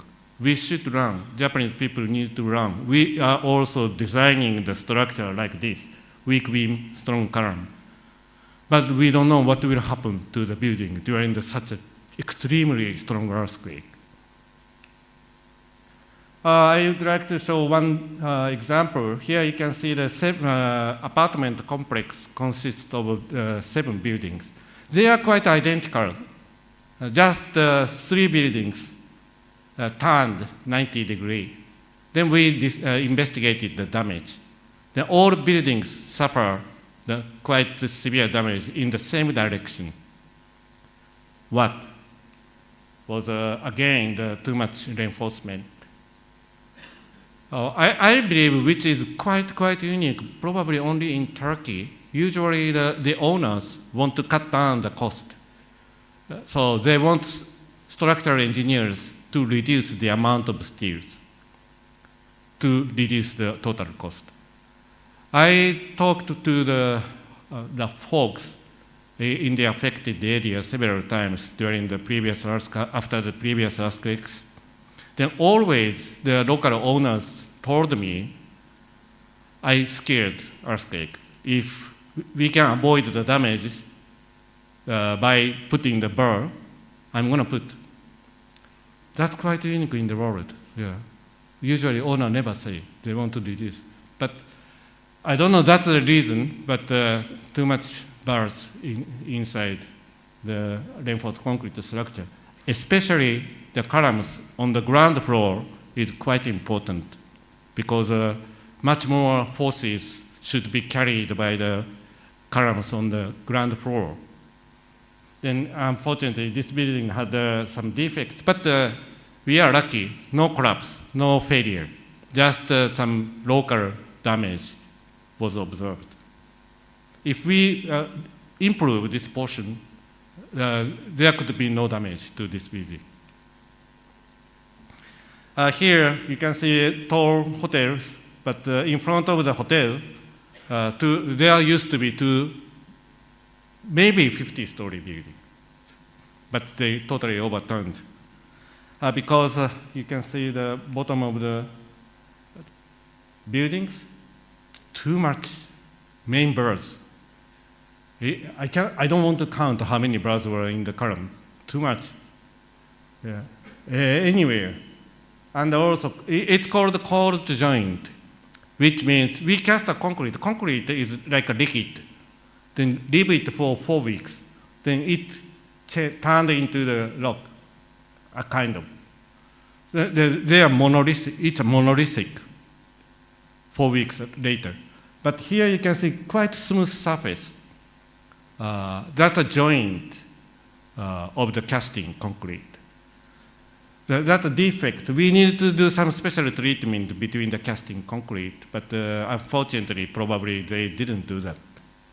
That could be the one essential weak point of this building. So, and also we conducted a detailed investigation. This time we have a lot of many colleagues. Usually we can investigate 4, at most 5 buildings during the investigation. But this time, you see 25 buildings were investigated in detail. What is the detailed investigation? Which means we measure everything. Dimensions of the columns, span length, story height, bar arrangements, everything. The concrete strength, the steel strength. If we can take some samples from the building, then conduct a material test to conduct a numerical simulation. Then we try to find out what is the reason of this damage from the numerical simulation results. We are working together with Turkish colleagues, then we're going to share the information, of course, and also we're going to share the tasks to conduct the numerical simulations. On the process of the numerical simulation, we may find out some information is missing. So that's why last week we visited the affected area again to conduct another detailed investigation to fill up the missing information. And sometimes we just concentrate on the damaged buildings because there are many damaged buildings. Then the researchers want to know why this building suffered such a severe damage. But if we want to discuss about the reason why this building suffered severe damage, we cannot forget about the building which suffered no damage. We need to discuss about the difference between the damaged and the non-damaged buildings. That's the reason why we selected some no damaged buildings, slightly damaged buildings. But usually, if there is no damage to the building, the owner never allows us to enter to the building to start measuring or sometimes we start somehow demolish some portion to see the bars. They never allow me. Yeah, anyway, so 25 buildings are under the investigation right now. I would like to show you one example of the detailed investigation. Here you can see the 4 apartment buildings. It's quite interesting, but the structural plan is almost identical, although the number of stories are different. Then It's under construction. Luckily, nobody was living there. Then what happened was the building A overturned totally. Building B lost ground floor. Building C deformed a lot, extremely deformed. Then building D severely damaged. But if we go to the site, other three buildings suffer tremendously severe damage. If we enter to the building D, we felt, oh, this building could be okay. But no, actually, it was severely damaged. Here you can see the photo. There is building A. You can see just the bottom of the structure. B is here. You may think nothing happened to building B. I thought as well, oh, nothing happened to building B. But colleagues told me, no, look at the bottom of the structure. First floor was gone. This one shows the bottom of the building A. You see, again, too much reinforcement, unfortunately.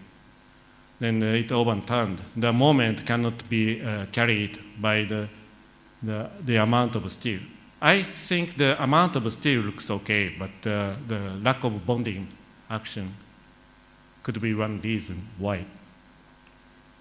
Building B, I told you nothing happened. But if you get closer, you can see the collapse, totally collapsed columns. They failed in shear, which is quite brittle. The failure occurred in a second. Don't think you cannot escape. It's almost impossible. Then building C, can you see it inclined a lot from the photo? It's terribly inclined. We can see the damages of the building. Mainly the beams suffer quite severe damage, which means this building was designed according to the very modern concept, which is weak beam, strong column, to prevent story failure. It worked.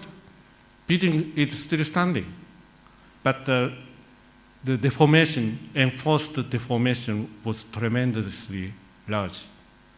We Japanese researchers usually conduct a static loading test. I will show you later what is the static loading test. But we didn't apply the load up to such a huge deformation. So we don't know what will happen during such a large deformation. But this building taught us this kind of damage could happen to the Japanese building as well. This is the result of the damage classification according to the Japanese standard. Turkish colleagues conducted also the similar damage classification according to the Turkish method. We are going to compare the results to discuss how to improve our method. Then, of course, we don't need to conduct a damage classification. It's severely damaged. It's obvious from the outside.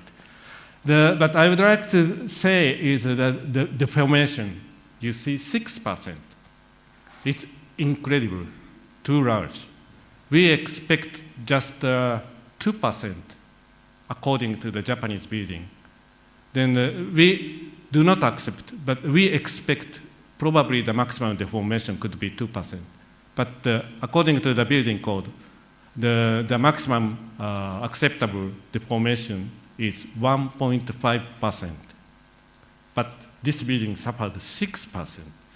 I cannot believe that, but still standing. Then building D was severely damaged. Again, the damages are quite similar, but luckily this building was standing and the deformation was smaller than building C. We want to know the reason, why. So we would like to conduct numerical simulations to find out the reason. We went to the site in September, but all buildings were gone already.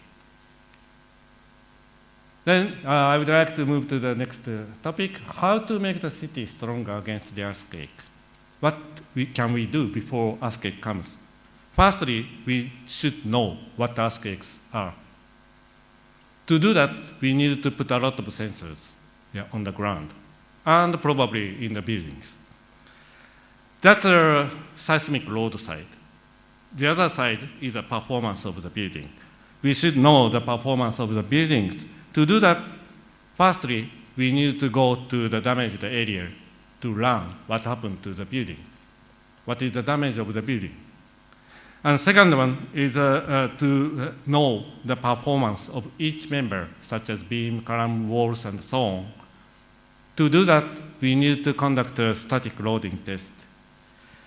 Then finally, we need to know the performance of a whole structure, assembled structure, assembled with each member, column, beam, wall, and so on. I think that here we are now facing this ceremony of the Turkish-Japanese seismic and, I'm sorry, Science and Technology University. One of the target is to mitigate or reduce the natural disasters. To do so, probably some laboratory may be needed. What kind of laboratory we need? What kind of topic you are going to concentrate on by your university?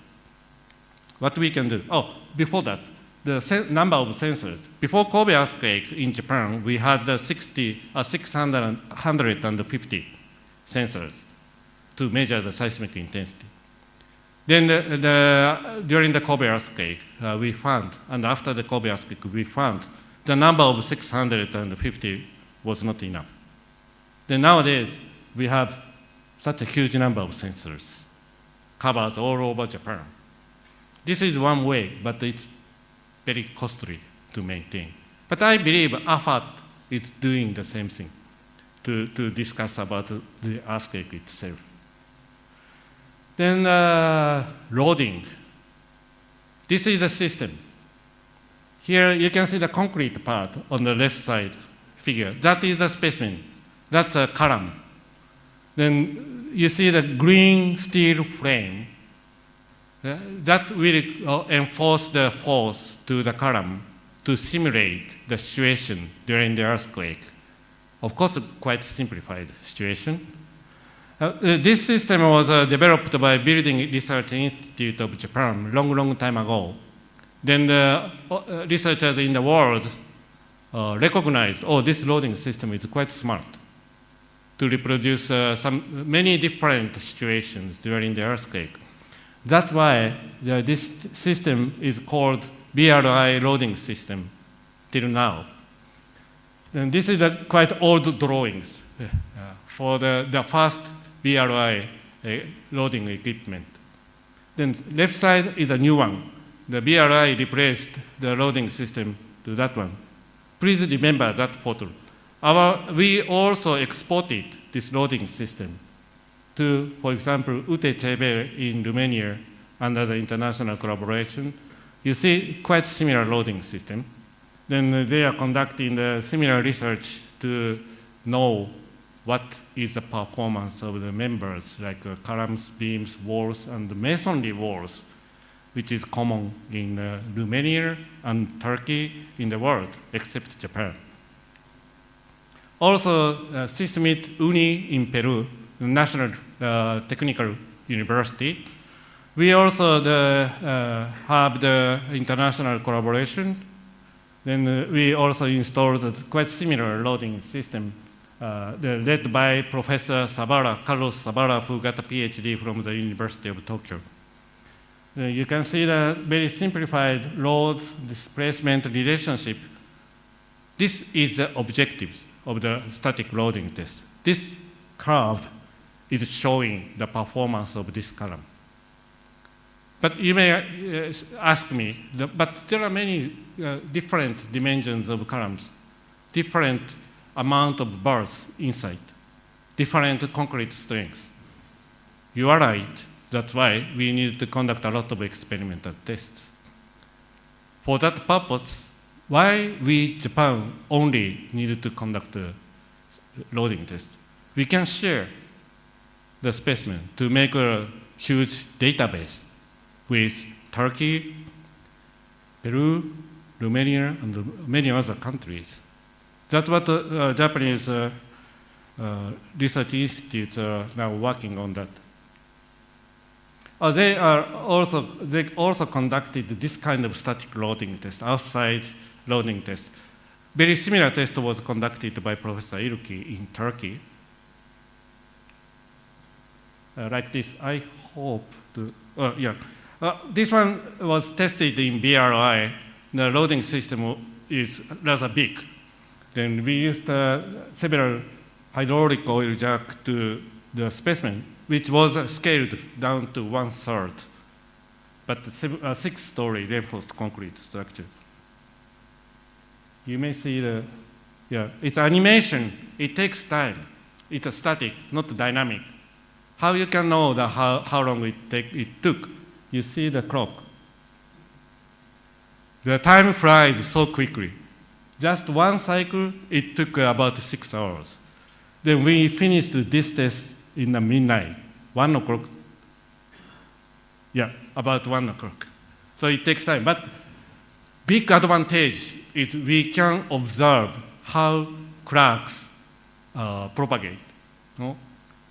How the damage occurs. And we can put a lot of sensors to understand how gradually the specimen suffers the damage. But it's too slow, so we cannot consider the inertia force, and we cannot consider the damping effect due to the dynamic behavior. That's a defect. But if we construct just members, it's quite less costly. Specimen is relatively much cheaper than construct this kind of specimen. But if we want to shake your specimen directly to discuss about the dynamic behavior, you need a shaking table, like this. This one is called E-Defense, which is the facility to commemorate the Kobe earthquake. So this E-Defense facility is located in Kobe Earthquake Memorial Park. It's huge, the biggest shaking table in the world. 20 meter by 15 meter. Then allowable height is 25, I think, is the tallest height. You see this? It's too much costly. It costs about 1 million yen, so $10,000 each day, just to put a specimen on the table. Okay? You can imagine how expensive it is. I conducted several shaking table tests with E-Defense. Here is a 3-story full-scale reinforced concrete structure. When we got such a lucky chance, why don't we just shake the specimen only for structural engineering aspect? We should work together with other fields such as non-structural element or environmental engineers such as piping, doors, sealing, and tile finishing, and so on. So you can see the tile finishing on the surface of the specimen. Then, as I told you, it's too much costly. The group is about 100 researchers are involved in the project. I'd like to show you the shaking.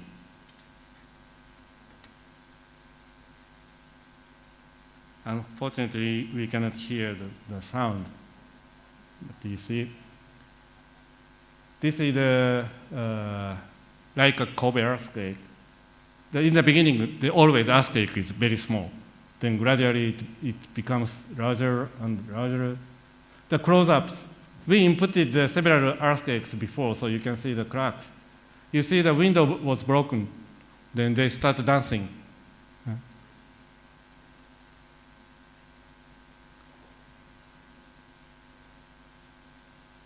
This is a kind of stomachache test, because if this specimen turns over, we cannot afford we cannot fix the problem. It's too much costly. So it's not allowed to make it collapse. That's why I told you in Japan we cannot investigate how the building collapsed, but we observed it in Antakya. Yeah, that's quite important. And also the shaking table test can give us such a direct information of damage due to earthquake. But please don't forget that to maintain this kind of equipment is quite costly.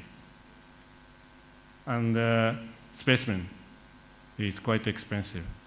Then sometimes if we make very, very small mistake, then specimen will go without any information or without any recorded data. I don't want to show the failed cases, but once I constructed the 3-story plain frame specimen full scale, it's huge. But my colleague just took a mistake to connect the 2 cables. He connected the opposite way. Then turn on the oil pressure, then it's gone. In a 3 seconds, we lost everything. It can happen, so the loading system, you should carefully consider what kind of loading system you are going to apply. So I think this is almost the last slide, but here is an epicenter map provided by our Earthquake Research Institute, the University of Tokyo. You can see where you are. Turkey is right there, Japan is right there. But both countries, we cannot see because too many red circles. That means we have a lot of earthquakes. And also this figure says, if once you have the earthquake, you cannot escape from the earthquake. The earthquake, for sure, the earthquake will come again. Nobody knows it will be tomorrow, or next year, or 3 years. We should start as soon as possible to prepare against the next earthquake together, right? Here, I found the information from the homepage of Turkish-Japanese Science and Technology Universities. Here is a list of priority programs. You can see on the second, here is Earthquake Science and Disaster Management. That's the program to tackle with natural hazards, to save as much lives as possible, not only in Japan, but also in Turkey, of course, and also in the world. There are many other earthquake-prone countries. So I do hope the TJU will be one of the hub universities in the world for earthquake disaster communities. Thank you very much for your kind attention. その先生、ありがとうございました。記念額を渡すため、荒木大使も壇上にご上がりください。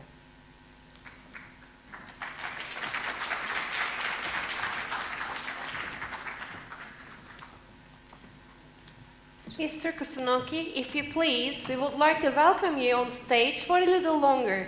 First, we kindly appreciate for your speech and presentation.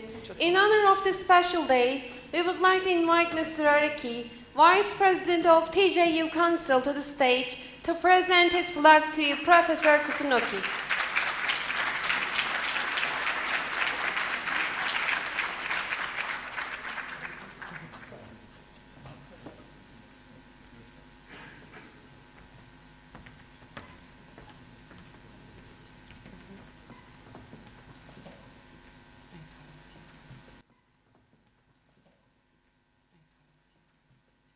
Değerli konuklar, son olarak Sayın Rektörümüzü kapanış konuşmalarını yapmak üzere kürsüye davet ediyoruz. Dear guests, finally, we would like to invite our rector to the stage again to make his closing remarks.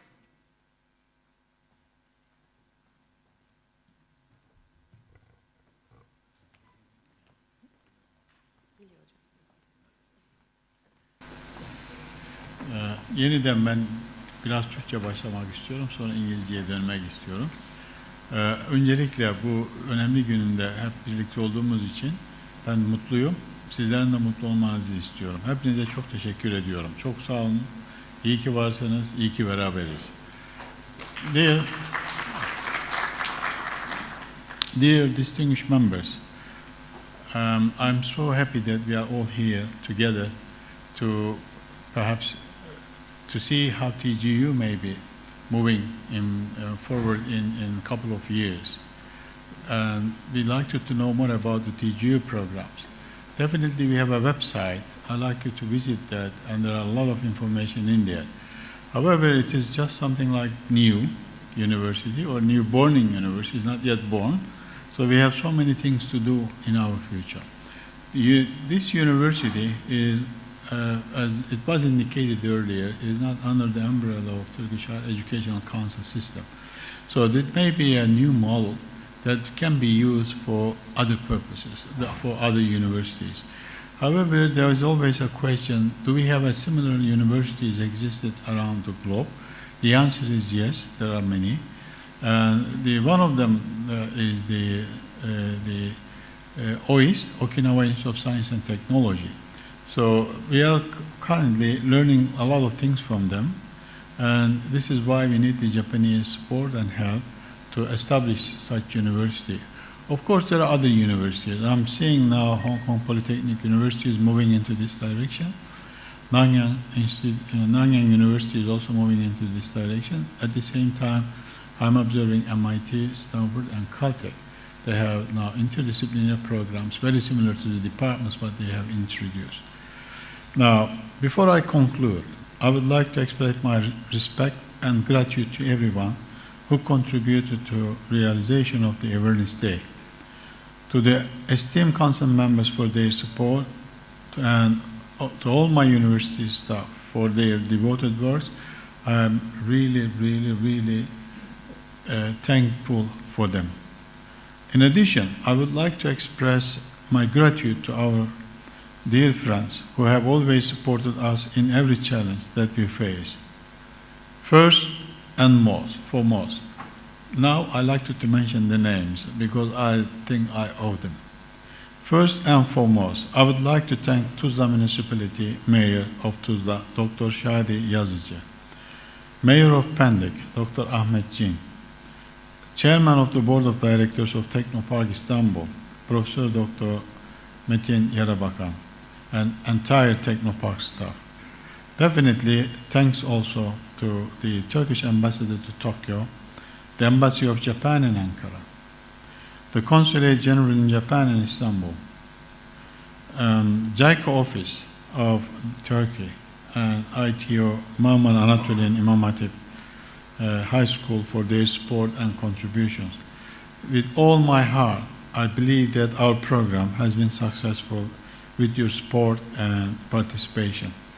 I hope we will succeed together in making TGU one of the world's leading universities. I'm glad that we are starting our journey together, and I must say big thank you for all while you're participating in this event.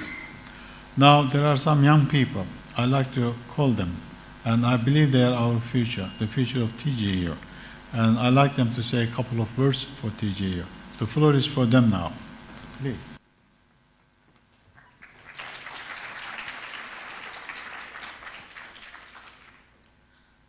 Toruko Nihon Kagaku Gijutsu Daigaku no Setsuri niご尽力いただいた方々に感謝いたします。私たちは世界をリードするトップクラスの大学になると信じているこの大学で教育を受けることを楽しみにしています。将来でトルコ日本科学技術大学で会いましょう。聞いてくださってありがとうございました。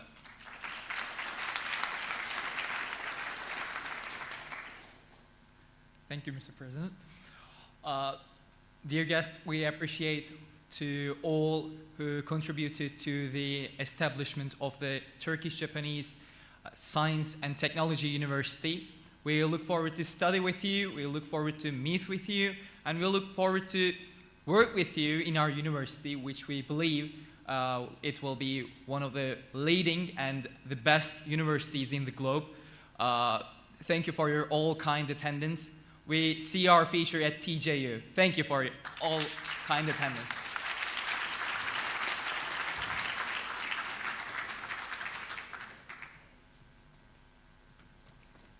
sayın konuklarımız, Tanıtım Günü programımız burada sona ermiştir. Programımıza teşriflerinizden ötürü çok teşekkür ederiz. Programımız öğle yemeği ve akabinde gerçekleştirilecek olan üniversitemiz tanıtım arazi gezisiyle devam edecektir. Herkese afiyet olsun. Toruko Nihon Kagaku Gijutsu Daigaku no Awareness Day ni gorinseki itadakimashite makoto ni arigatou gozaimashita. Hikisuzuki o tanashimi kudasai. Dear guests, the morning session of the program is ended. We would like to extend our thanks and respect to all our guests for being with us. Thank you for your presence at TJU Awareness Day. Our program will continue with lunch and then a field trip to our university campus area. Please enjoy your meal.